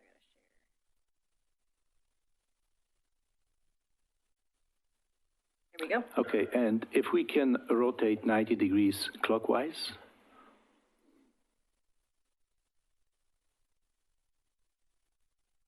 Okay, so this is the site we are dealing with. As we see, this is a pretty aggressive slope from northeast to southwest, top left corner to bottom right corner. About 15 to 20% slope. Okay, and talking about the garage location, I came up with explanation. I will summarize this really quick. The location of the garage is critical for this project for a few reasons. The lot is sloping from northwest to southeast, so from the left rear corner to the right lower corner of the property, 15% to 20% on average, as we see on this preliminary site plan. The garage located on the front left side serves as a buttress supporting the left side of the hill, using the left side of the garage as a retaining wall with the concrete garage floor slab. This is by far the most common engineering design and construction practice. It is the most cost-effective and also most safe way to retain the sloping hill. We have received a positive feedback about this approach from the city geotechnical engineer when we attended the preliminary meeting with the staff at the beginning of the process last summer, as well as from the independent geotechnical engineer who produced the geotechnical report. Okay, so we have to stay on this particular lot. We have to stay 10 feet from the left side, as we see from the left side, 10 feet, due to some planning and zoning requirements.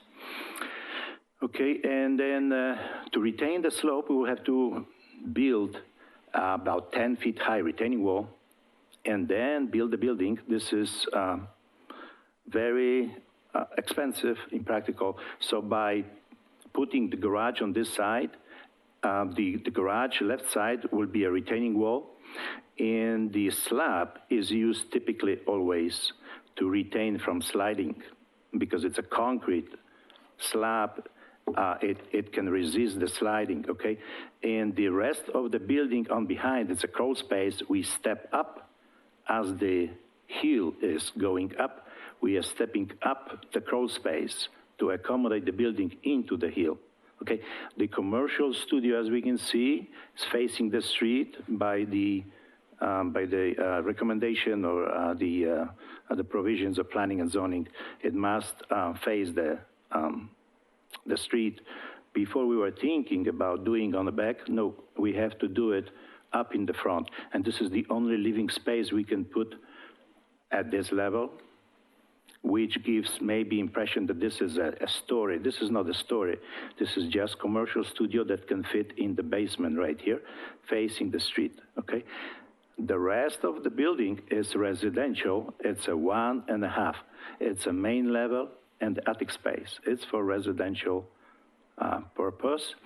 The lot coverage, the living space coverage, as we see the footprint of the building, it's about 3,300 square feet, and this is to accommodate the large family, about 10 people, if I know this correctly, that needs to occupy this house. And of course, as Christina mentioned before, this lot is located commercial/residential, so we have to combine these two pieces together in one and call it residential. I don't know if we can call it commercial, but anyway, we have to put it together.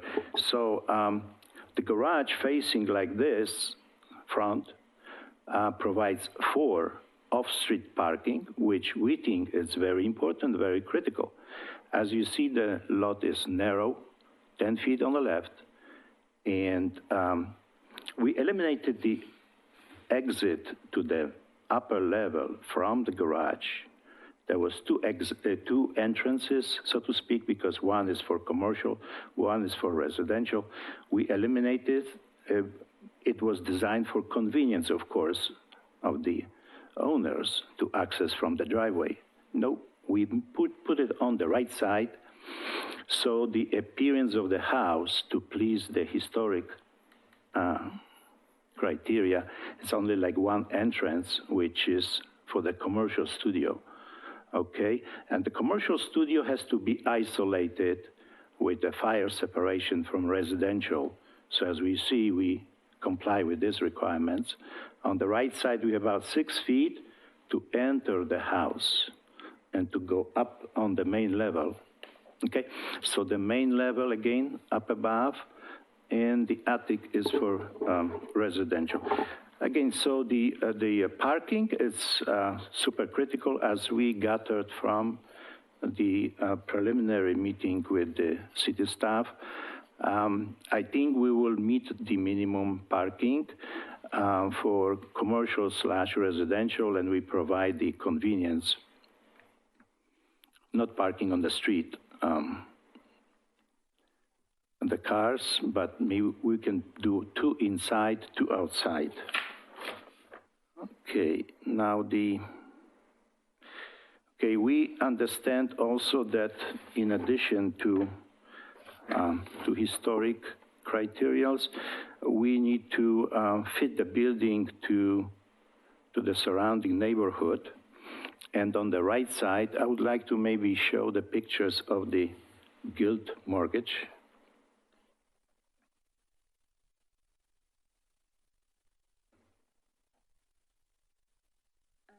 From the presentation of staff? Is that? It's also, if you see the bottom left, I think that's the applicant's narrative, and there's additional photos. So as you scroll, the applicant can tell you to stop.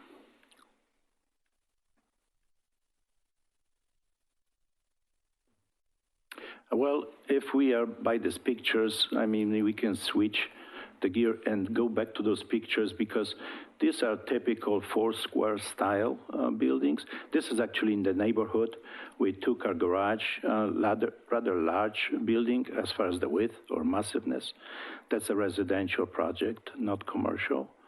And this is a classical four-square with massive two-car garage, 2.5 story. And we have a few more. We actually have a ton of pictures, more massive, as you can see, the one at the top and the one in the middle, as far as massiveness or two-story attached garage, which when we research this style online, there's a ton of pictures like that. Our building that's another example. And we kind of utilize the same situation, except all these buildings have flat lots, and all these buildings are residential only. However, we have a situation quite different as far as lot is not flat, and then in addition to residential, we have to put commercial over there.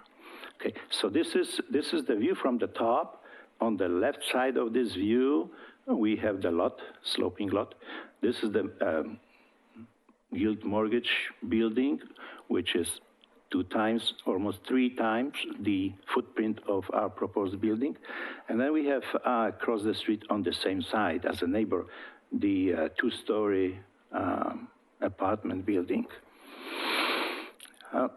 We don't find necessary these buildings to comply with the historic guidelines or anything like this, or some architectural guidelines and design, but we feel that our building should not be too small or too large comparing to these buildings.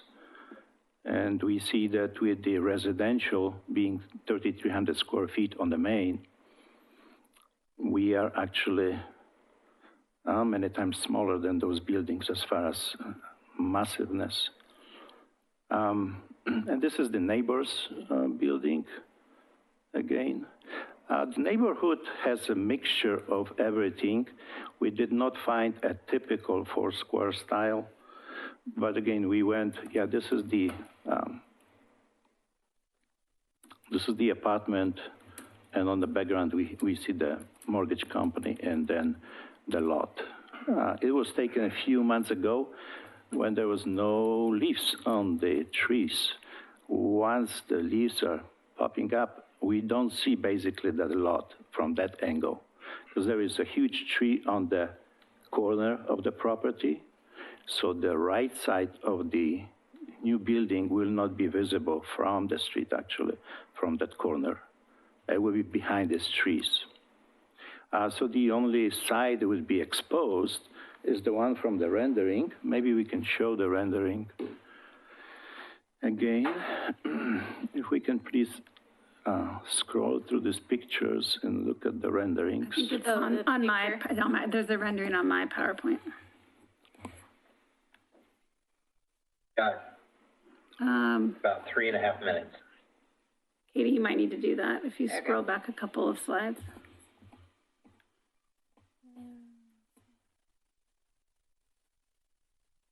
See the rendering picture. Sorry, right there? Nope, keep going. It's a color rendering.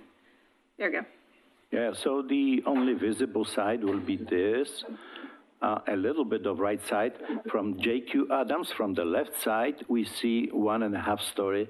From the rear neighbor, we see 1.5 story. From the right side, technically, we see 1.5 story, not 3 story, not 2 story, 1.5 story from the right side. So we take this into consideration. That's how we see in the perspective of the 4-square, typical 4-square style in the 2-car garage. We saw this a bunch online and in the neighborhood. So we really don't see if this is a question. If this was again a wide lot and a flat lot, we have different game, but we have what we have. And then I don't know if I should elaborate a little bit more on this, or if there is any questions, because when the 15 minutes is up, then if there is any unclarity, you know, we have to wait another month or so. It's kind of difficult. So I wanted to ask the board or staff or anybody, if there is any question, I can clearly explain rather than go to false assumption based on limited information.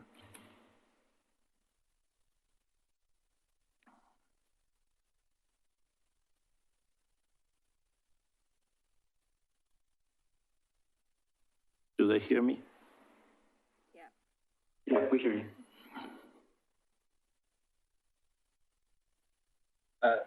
Sir, are you willing to do an extension based on if we were to come up with revisions to these plans? Would you be willing to have an extension of time?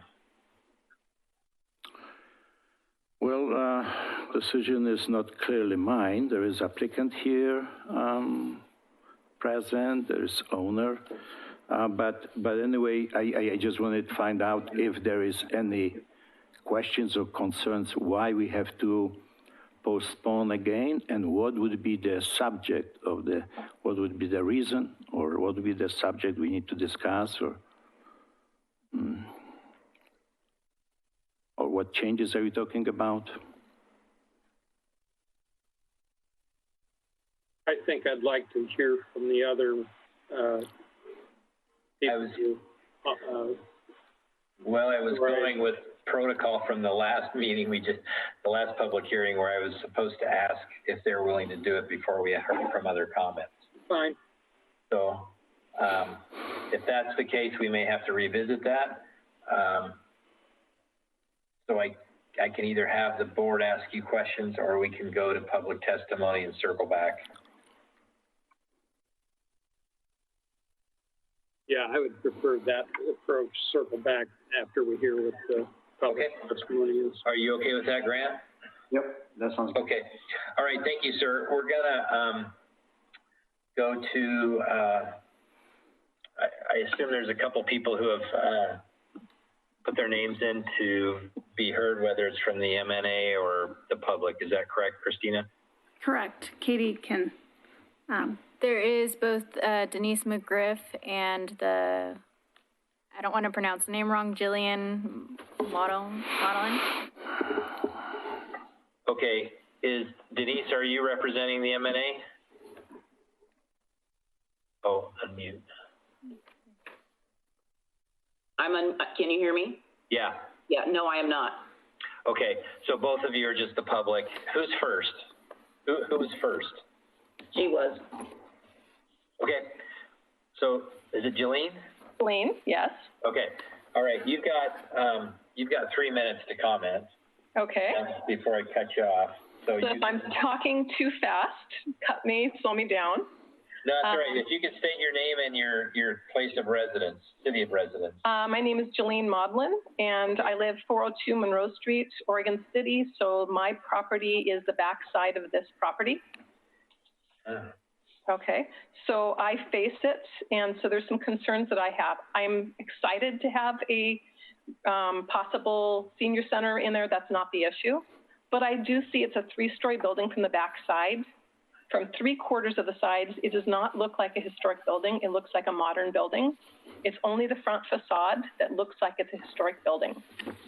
And so I would like to make sure that everybody that's enjoying the view around in the neighborhood, whether it's the business, which is Guild, and I spoke to them, whether it is the other neighbors, that we all do see the same thing that we see from the front. I also have concerns that with 10 people living in this house, being able to park in 4 spots, 2 which are in the garage and 2 which are in a parking lot, does not seem like a reasonable amount to share with the commercial part of it and deal with all the parking that we already have issues on the street. And we have concerns because we're constantly battling with an apartment building and with that mortgage company trying to find spots for residents to be able to park in the area. The area for them in front of this to be able to drive by, pick up kids if there's going to be 10 children living there, or to bring senior buses for people that are going to get on and off, is not really applicable for people to be able to pull through and park on that hill right there. So I think that there needs to be some adjustment or a deeper driveway for them to park more people in or to pull in other vehicles in case there's an ambulance or maybe there's a school bus that needs to be there. So I'm just looking at it as a residential kind of situation that is a great plan. I like the front of it in perspective. I appreciate the changes that they've made. I really think that there are some other things that we can do, and I'd like to continue this conversation and not just end it tonight. Okay, thank you. Okay. Do I still have a little bit of time? You have like a minute, yeah? Okay, so just because there's other buildings in the neighborhood that are the old bad 60s, 70s, we don't like those. We don't need to have another building that doesn't match the neighborhood. So it's a box style there. It's not really characteristic, but a 3-story building is not anywhere in the neighborhood. And there's no other houses in the neighborhood that are 10 bedrooms. So this is definitely a residential. It's not a commercial, and we don't have 10-bedroom homes in the neighborhood. So it is a much larger size building, residential, than anything else that's in the neighborhood. And even the yellow house that has an attached garage, that's snuck behind, and it's a single-car garage.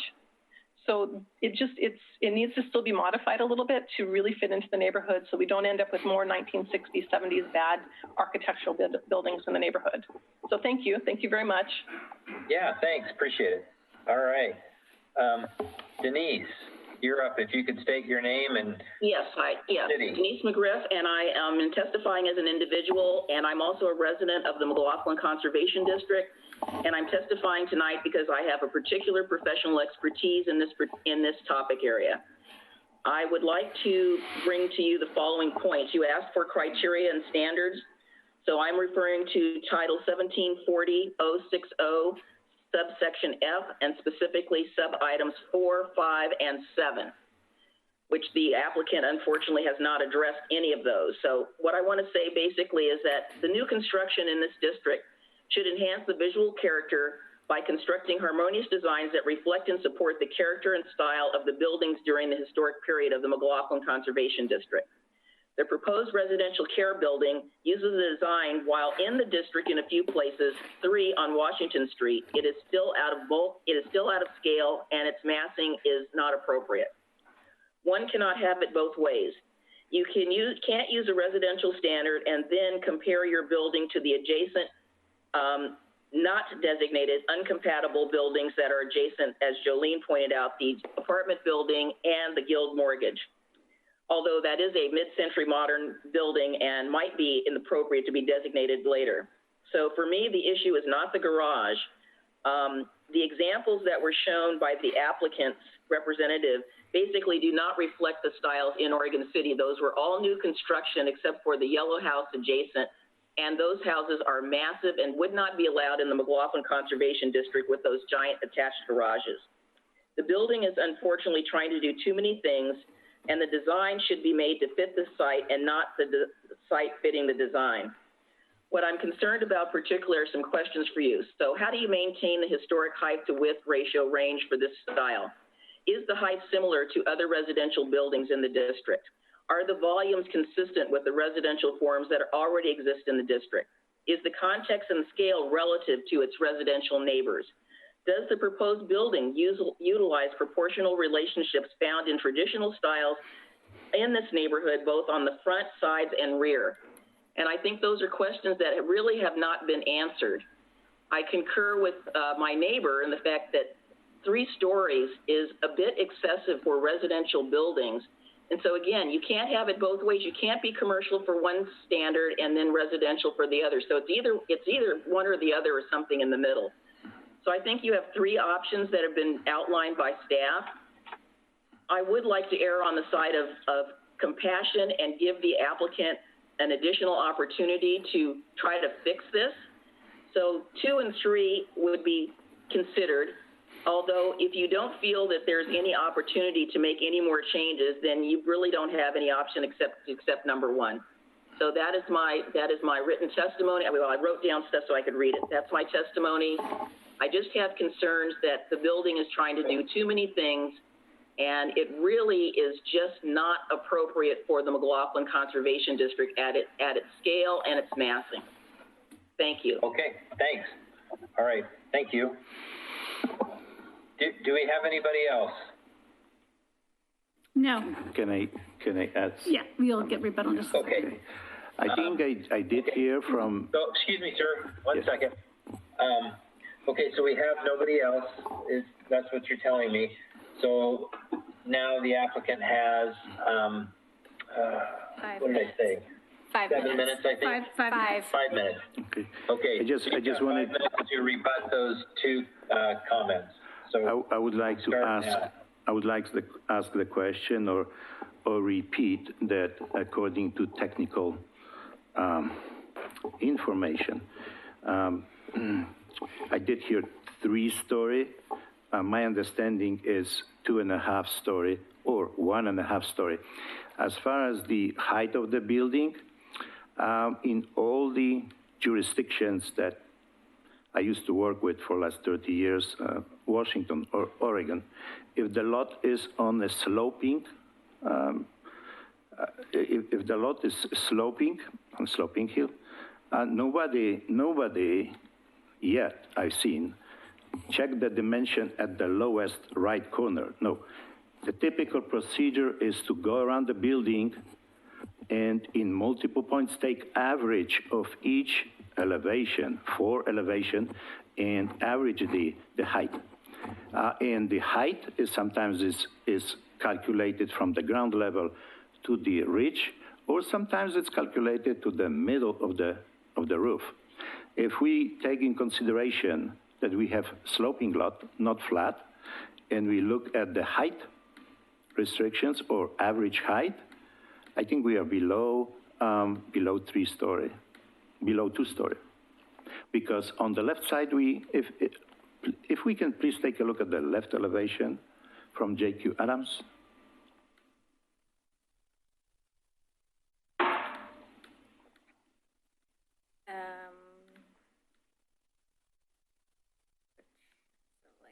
Rendering? Is that what you want? The left elevation, not the site plan, but the left elevation, if we can please. Was that in your presentation, Christina? One more time, apologies. What are we looking for? Or at Left least that. elevation. Yeah, it's in my key. You want to go back. So go a couple of slides back. Keep going. Keep going. There we go. Nope. Yeah, left elevation, we see JQ Adams. How many stories do we see it here? It's clear to us that this is maybe 1.5. Okay, the attic. On the right elevation, the longest elevation, we have 1.5 with the studio on the corner. The rest is unusable crawl space, and we cannot call it a story because we have to put the studio where we have to put the studio. So this is actually, it's actually 1.5-story with the studio at the basement, daylight basement, we can say. That's not a story. In most jurisdictions, it's called daylight basement. And if we look at the back elevation, please.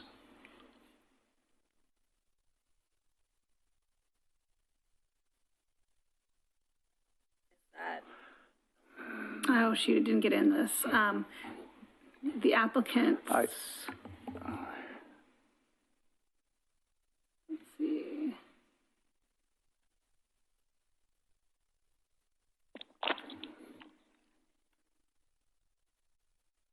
The back elevation should be together with all the other elevations. Yeah, it's actually in the applicant's submittal.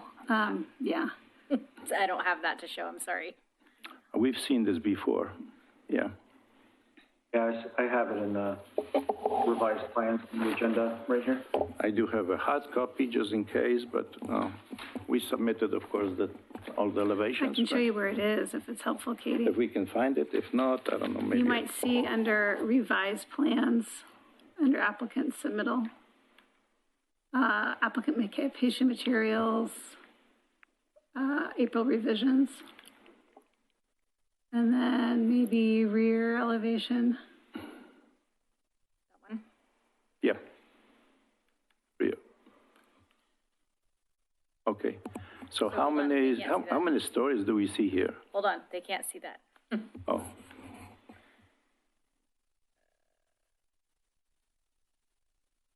Okay, now I can see. Yeah, yeah.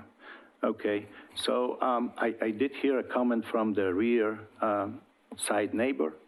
I did not see the house, but I don't know how historic is the rear neighbor house, how historic or how matching is to that style. I don't know, and I don't know what would be the concern that this rear elevation is not maybe appropriate for one person. I would like to hear the explanation. What's wrong with the? Is it too massive or is it too tall or what's the concern about? I got to cut you off. We're over. Thank you. All righty. You can stay there. I have a couple of comments, and I think Carrie may have some direction. But first thing, I wanted to read our definition of height into the record. So we have that.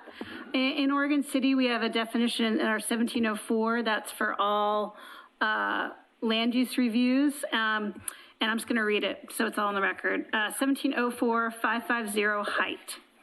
Height of building means the vertical distance measured from the average grade, finished grade elevation on the street facing elevation. So if you have a slanted elevation, on the front elevation, you find that average point, and then you measure it vertically to one of four options.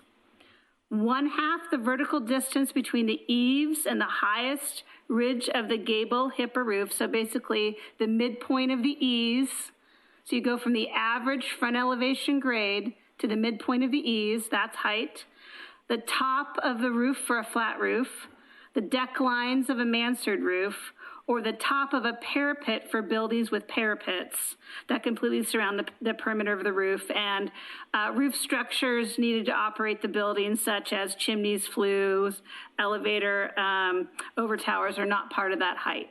So in this situation with a residentially designed building, the height is the vertical distance measured from the average finished grade elevation, so that's from 5th, the front elevation, vertically to 1/2 the vertical distance between the eave and the highest ridge of the gable or the hip, so halfway between the eaves. So when you are taking that view, it is only, the height of a building is only taken from 5th Street. So if it is 2.5 stories or 28 feet, whatever it is, that is the height of the building. We don't get into the heights of the other elevations based on the topography when we look at the building height. Thank you. So really next steps, I think the question is, we have, and Katie, can you go to the options page? Just like in the previous application, we have recommendation, the board can recommend and could approve the denial. And if you do want to vote for denial, please provide staff additional findings so we can incorporate that into our decision tomorrow. If you want to recommend approval, I think we need additional findings related to the garage location and the massing, and I think particular care should be taken to the comments made by Commissioner McGriff, speaking as herself, related to Chapter 1740-060F, which talks about the visual character of the neighborhood and the scale, and really looking as it adversely affect the district. The way we have written our findings generally for new construction is we find that if an application meets the guidelines for new construction, they can be found to be compatible. However, it doesn't hurt to provide that additional findings for Chapter 1740 to show why the proposal as conditioned is still compatible with the neighborhood and is not out of scale and can be shown to not adversely affect the district. With that, I'm going to pass it over to Carrie if she has any additional kind of strategic recommendations on how you should be viewing your deliberations. I don't have anything further to add. I'll leave it to you, the board, to decide how you want to move forward with securing an additional extension, if that makes sense, or Actually, it's the if you all are ready to make a decision. Like approve, deny. Thank you. Can I ask the board, do they have any questions for the applicant while he's here? Where'd Ken go? I'm here. Ah, there you are. So maybe I didn't put it. I haven't gone anywhere except maybe to sleep. Okay. Do either of you have any questions for the applicant regarding the three options that we have tonight? I have no questions. There we go. No questions. And can you share that? Yeah. Okay.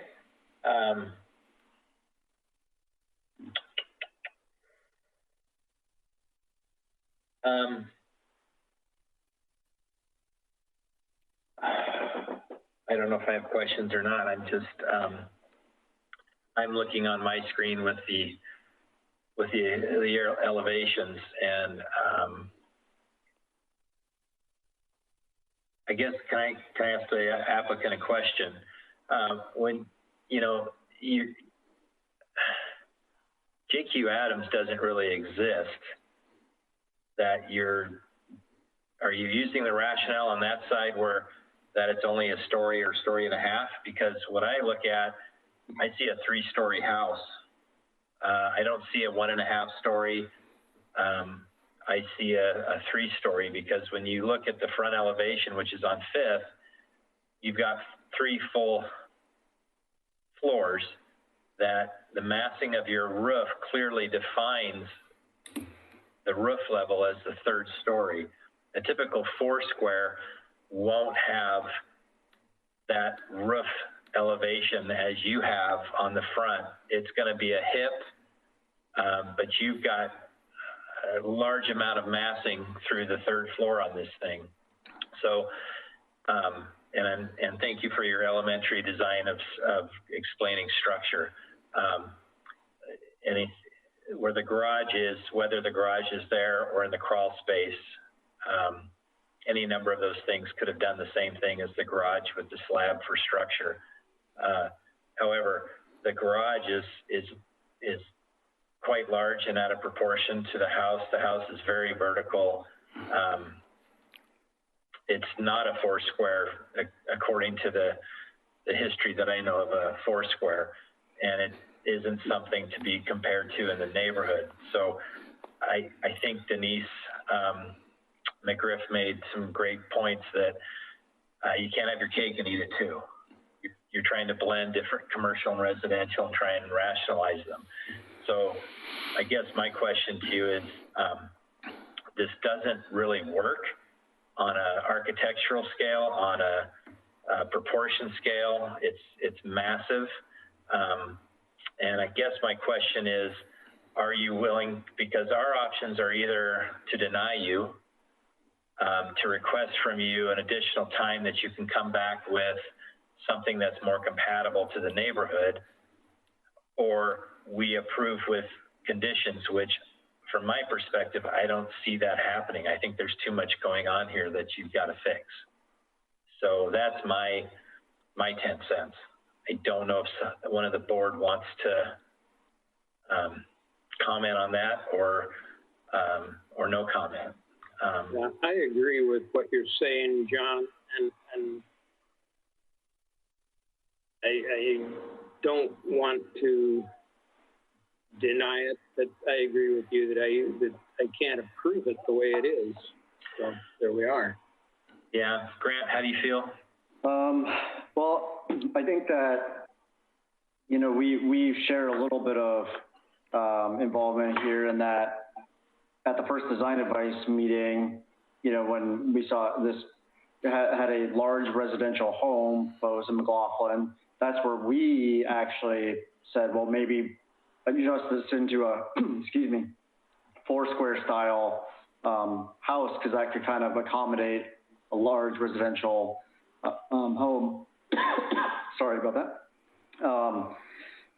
I think, going back to the staff presentation, that our design guidelines do not really support this kind of hybrid structure. we don't have a lot of direction on how to, we have commercial buildings and we have residential buildings. This certainly doesn't meet design guidelines for a traditional residential home in McLaughlin, nor does it meet the guidelines for a, purely commercial structure in McLaughlin. So, how do we actually evaluate this is a little bit difficult. So, yeah, I believe there's some issues that need to be fixed here, but I think that we need to probably create at least a little bit of precedent as to, how to manage this. Do we want to steer him away from the Foursquare and toward, if the massing needs to support the use this large, do we need to, move the design towards a traditional commercial type building instead of this direction? So, I'm on board with what you guys said, but yeah, I just want to, that's my thoughts. Right, because I look at the garage, that's not 4 cars off street, that's 2 cars. And I also agree with Jolene's question about, even if this is a residence with a commercial, that's a lot more than potentially 4 cars. And even if there's 4 off-street cars, they're never gonna all 4 be there to go in and out. It's really, yes, there's 2 car garage and there's 2 spots off street. Technically there's 4, but there is gonna, and I'm just looking at the site, not really the traffic or anything. That's not our gig, but anyway, even the garage has such massing that it throws off the house. So I'm with Grant. It's got to be an either or, and if we're approving this as a residence, it's in no way close to that. Anyway. And I'm just having a mind blank. I don't remember if I even closed the public hearing. Did I? I don't think you did. Okay, that's my fault. But I didn't. I haven't. So if I haven't, does either the board have any questions for the applicant before I close the meeting, and ask him again one more question? Ken or Grant, do you have any questions for the applicant? No. No question. Okay. Christina, can you put the 3 options up, please, or somebody? Yes. On the screen? Yep. Katie will do that for you. Thank you.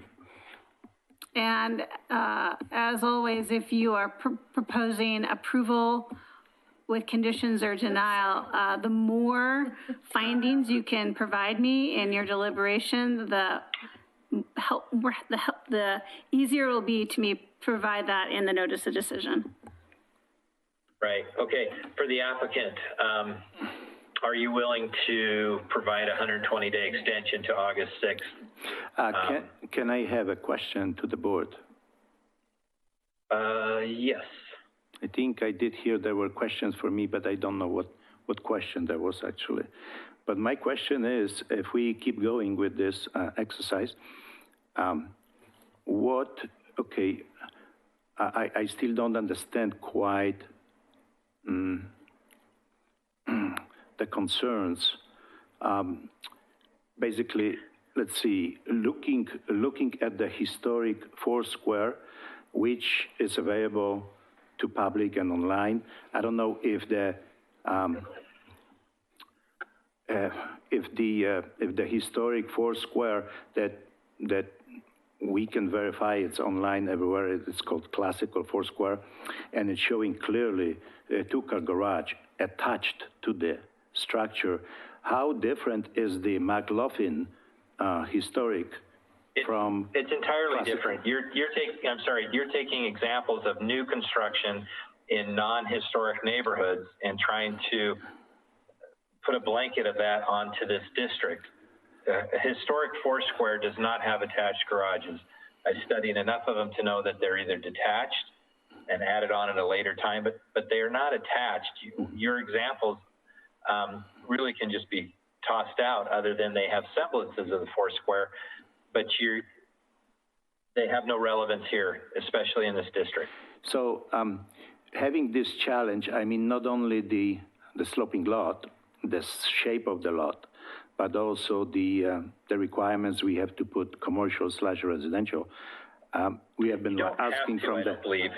We have been asking from the beginning. Okay, please provide something that we can look at, mimic, and come up with, so we don't go in a loop, because the only examples of Foursquare, as I said, we found online, and these are some of the, if you Google, if you search through all the states, okay, these are the example of Foursquare we were able to find.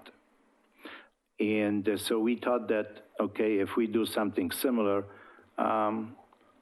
we are at home. But it looks like the McLaughlin historic understanding is totally different than there was our understanding or Google understanding. I would agree with that. So we would ask a specific guidance as far as, okay, the attached or not attached. Okay, well, because Google says, yeah, you can attach and. Excuse me, sir. Yeah, okay. The board's here for your help, but the onus isn't on us; it's on you. And so it's your job to do that research. And yes, we've given some guidance, but it's not for us to design your place. It's for us to give you some guidance. But I don't know if you're hearing us that the height of this is too tall, the massing's too tall and too large. It's got to be brought down. I get your lot. I get the structure of it. Believe me, I understand the engineering. However, I'm asking you, are you willing to provide a 120-day extension for us to give you that feedback that the staff can work with you to come back with an appropriate design that we can approve? I think yes or no? The question is rhetorical. I think if the owner wants to keep the lot, that there is no other option for us. That's what I'm reading, yes? That's what I'm hearing. No, what I'm asking you is, are you willing to provide a 120-day extension to come up with a plan that's more compatible? And if you are, then that's probably the way this board's going to go tonight as far as okay, can I ask something, the applicant? Can I add one question? Of staff or the applicant? We have to extend, yeah. Yeah, the applicant says there is no choice. We will ask for 120-day extension, but at the same time, if I can repeat, we would like to have a clear guidance. Attached, not attached, okay? What's the square footage on the main is maximum we can have, because we proposed 3,300, and if we don't change this, a month, 2 months later, I will hear the same thing. The square footage is too big, so we would like to hear, okay, you can only do 2,500 square feet or something of that nature, and that we have a clear understanding, we are on the same page. Okay, the board requires 2,500 square feet, period, and that's what we will have to cut. Okay, and it's not 2.5 story. My understanding was it's 2.5 story, but and I show the Foursquare that I was able to find online with 4 dormers. 4 dormers. And if you say you cannot have 4 dormers, I would like to hear what are the specific guidelines. So next time when we come, we are not back in the loop. So you can do this, you can do this, you cannot do this, you can do this. I would like to know exactly on your issue, or if you have any issue, I would like to have a clear input. Okay, I think you've had clear input. You've heard some pretty basics. The height, the massing, the chapter 17 with the specifics to it. I think the staff can help you with that, but those are pretty clear things that you've got to make this one or the other. And so I think I don't think we can approve this the way it is. And I think you're going to have some time to figure out how to make this work, deal with the garage, and all I can tell you. Well, we've been working since last summer. I did not hear that there is a clear no to the garage that we propose. Your garage until today. Until today. Well, actually, the last couple of times we've talked about the garage being attached and the massing of the garage, and then you moved it back. So it's always been there. It's always been an issue. But that's all I've got to talk about. That's all I've got to say right now. If you're willing to do that, then does the board have any other questions for the applicant? I would like an affirmative statement of how much time the applicant is willing to extend the deadline for, so that we can calendar accordingly. The staff's request was August 6th. Correct. Is that what has been agreed to? That's a question for you, the applicant. Well, okay. Yeah, I don't know if I'm expressing clearly myself. In other words, on any points that you have, on any areas of concerns, is it possible to get clear explanation as to, okay, the third level, you call it third story, we call it half story. Can we have the half story at the attic just the way we show, which we understand as a half story? And if the board says, no, this is not half story, that's a full story, okay, can we have it or not? Can we have 4 dormers on the upper level at the attic? Yes or no? What would be the height? How you calculate the height? What would be the acceptable footprint of the building? I indicated we have 3,300, which is about 35% of lot coverage by any other criteria, jurisdictions. Okay. I would like right. to, So I would like to know. Otherwise, I'm going to stop you there.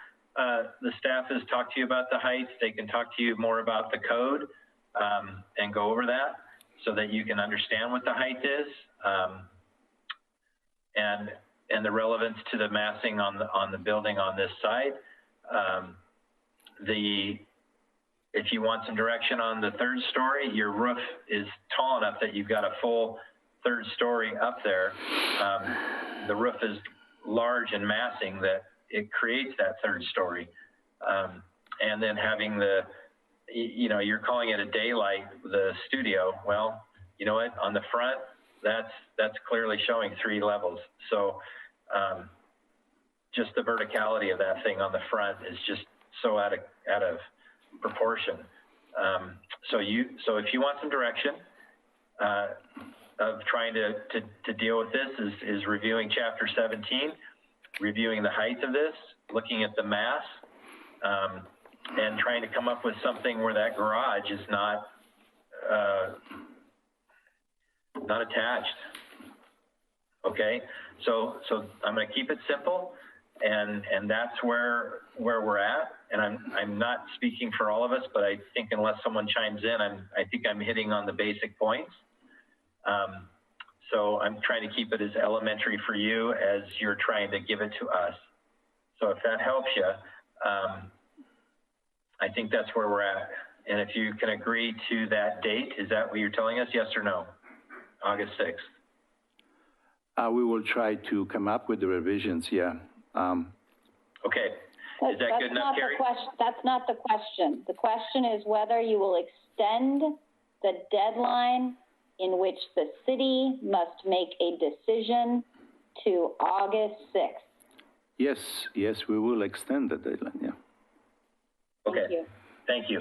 At this point, I'm going to close the public hearing and let the board deliberate.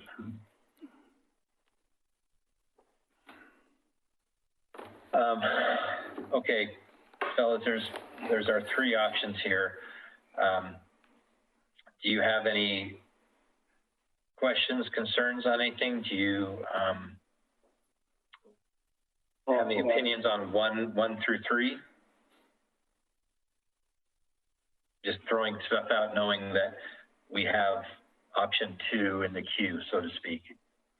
Right. I think, similar to the last, if we're going to continue the application, we should provide some additional clarification on what we're looking for.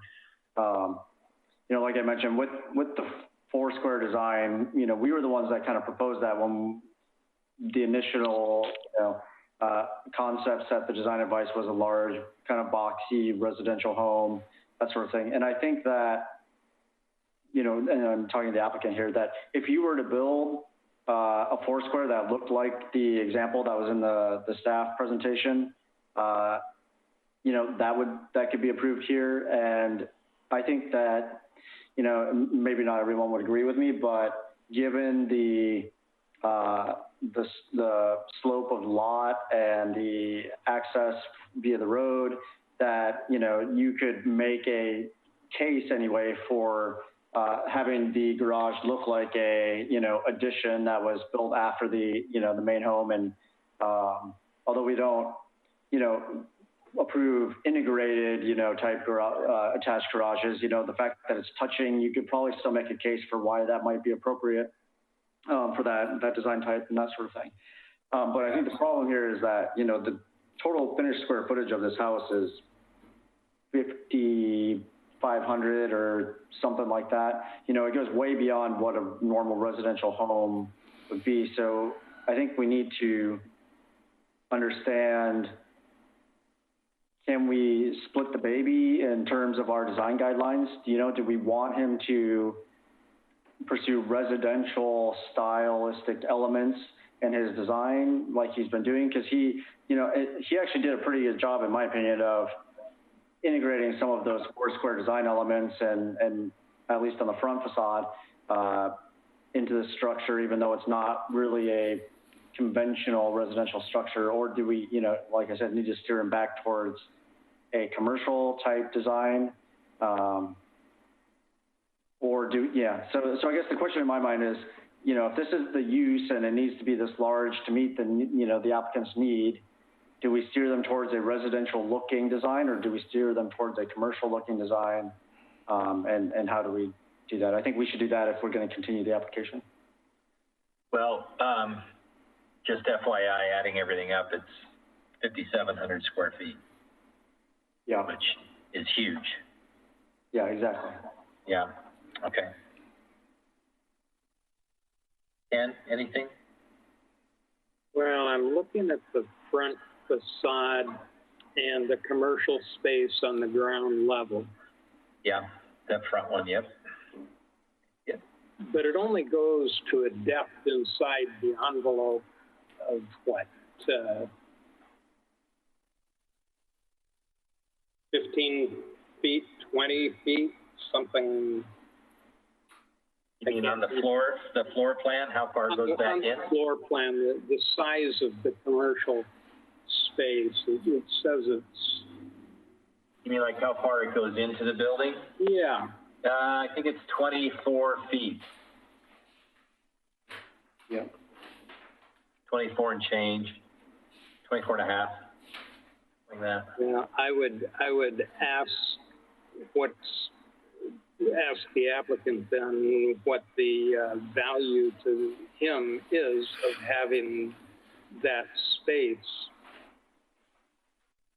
because I would see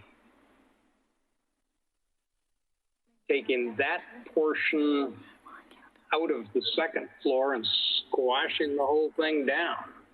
Make it 2 stories in front. Whatever's on the second floor above the commercial space, it's gone. Yeah, no, I hear you. Then you have a true 2-story building. Yeah, it could just be crawl. Yeah, that's a thought, but I think that's one of those things that can be part of that recommendation of looking at a different way to approach this. Yeah. Would with a deadline of August 6th now, that gives the Historic Review Board some breathing room to do a design advice at your next meeting, if that is something you all might want to recommend. Or we could do that, or he could work with staff regarding the comments that were made, the chapter in question, and come up with a plan that can be brought to the next meeting.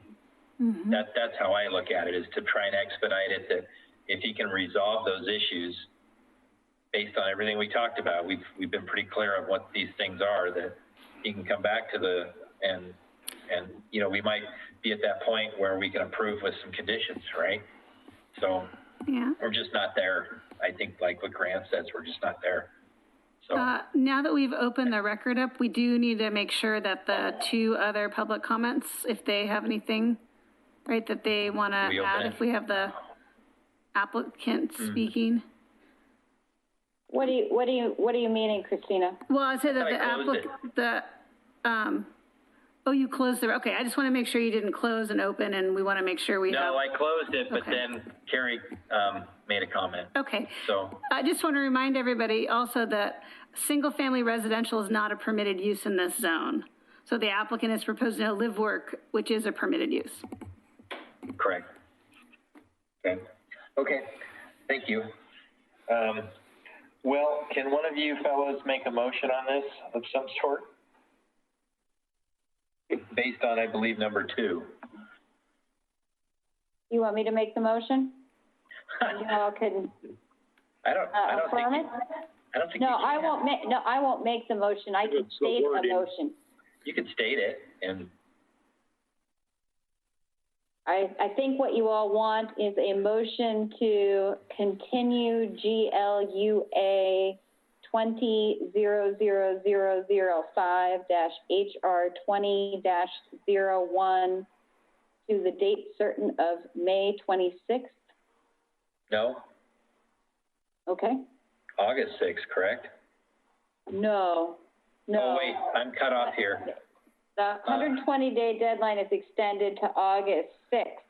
But Okay. you've got to decide when you're going to hear this again.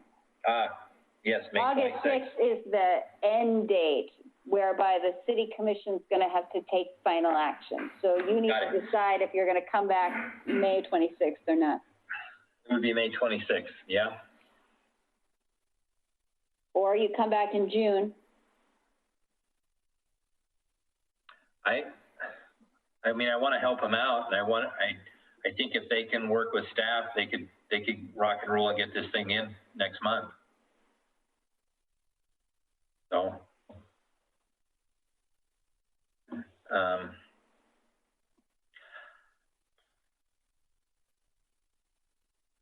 somebody want to make a motion based on what Carrie said?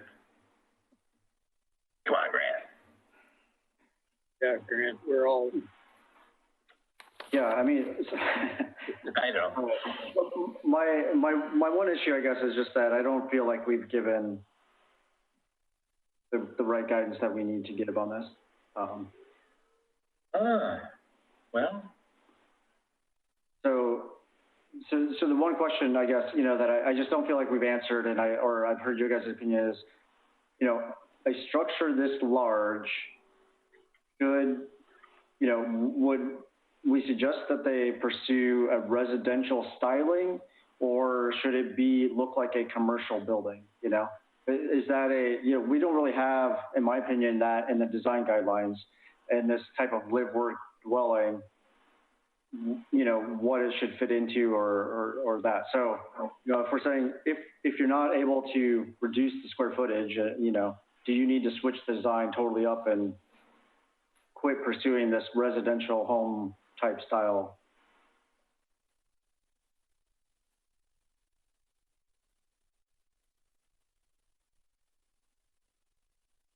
I mean, that could be an option, right? But I don't know what my direction is or yours is to go that way. I don't know.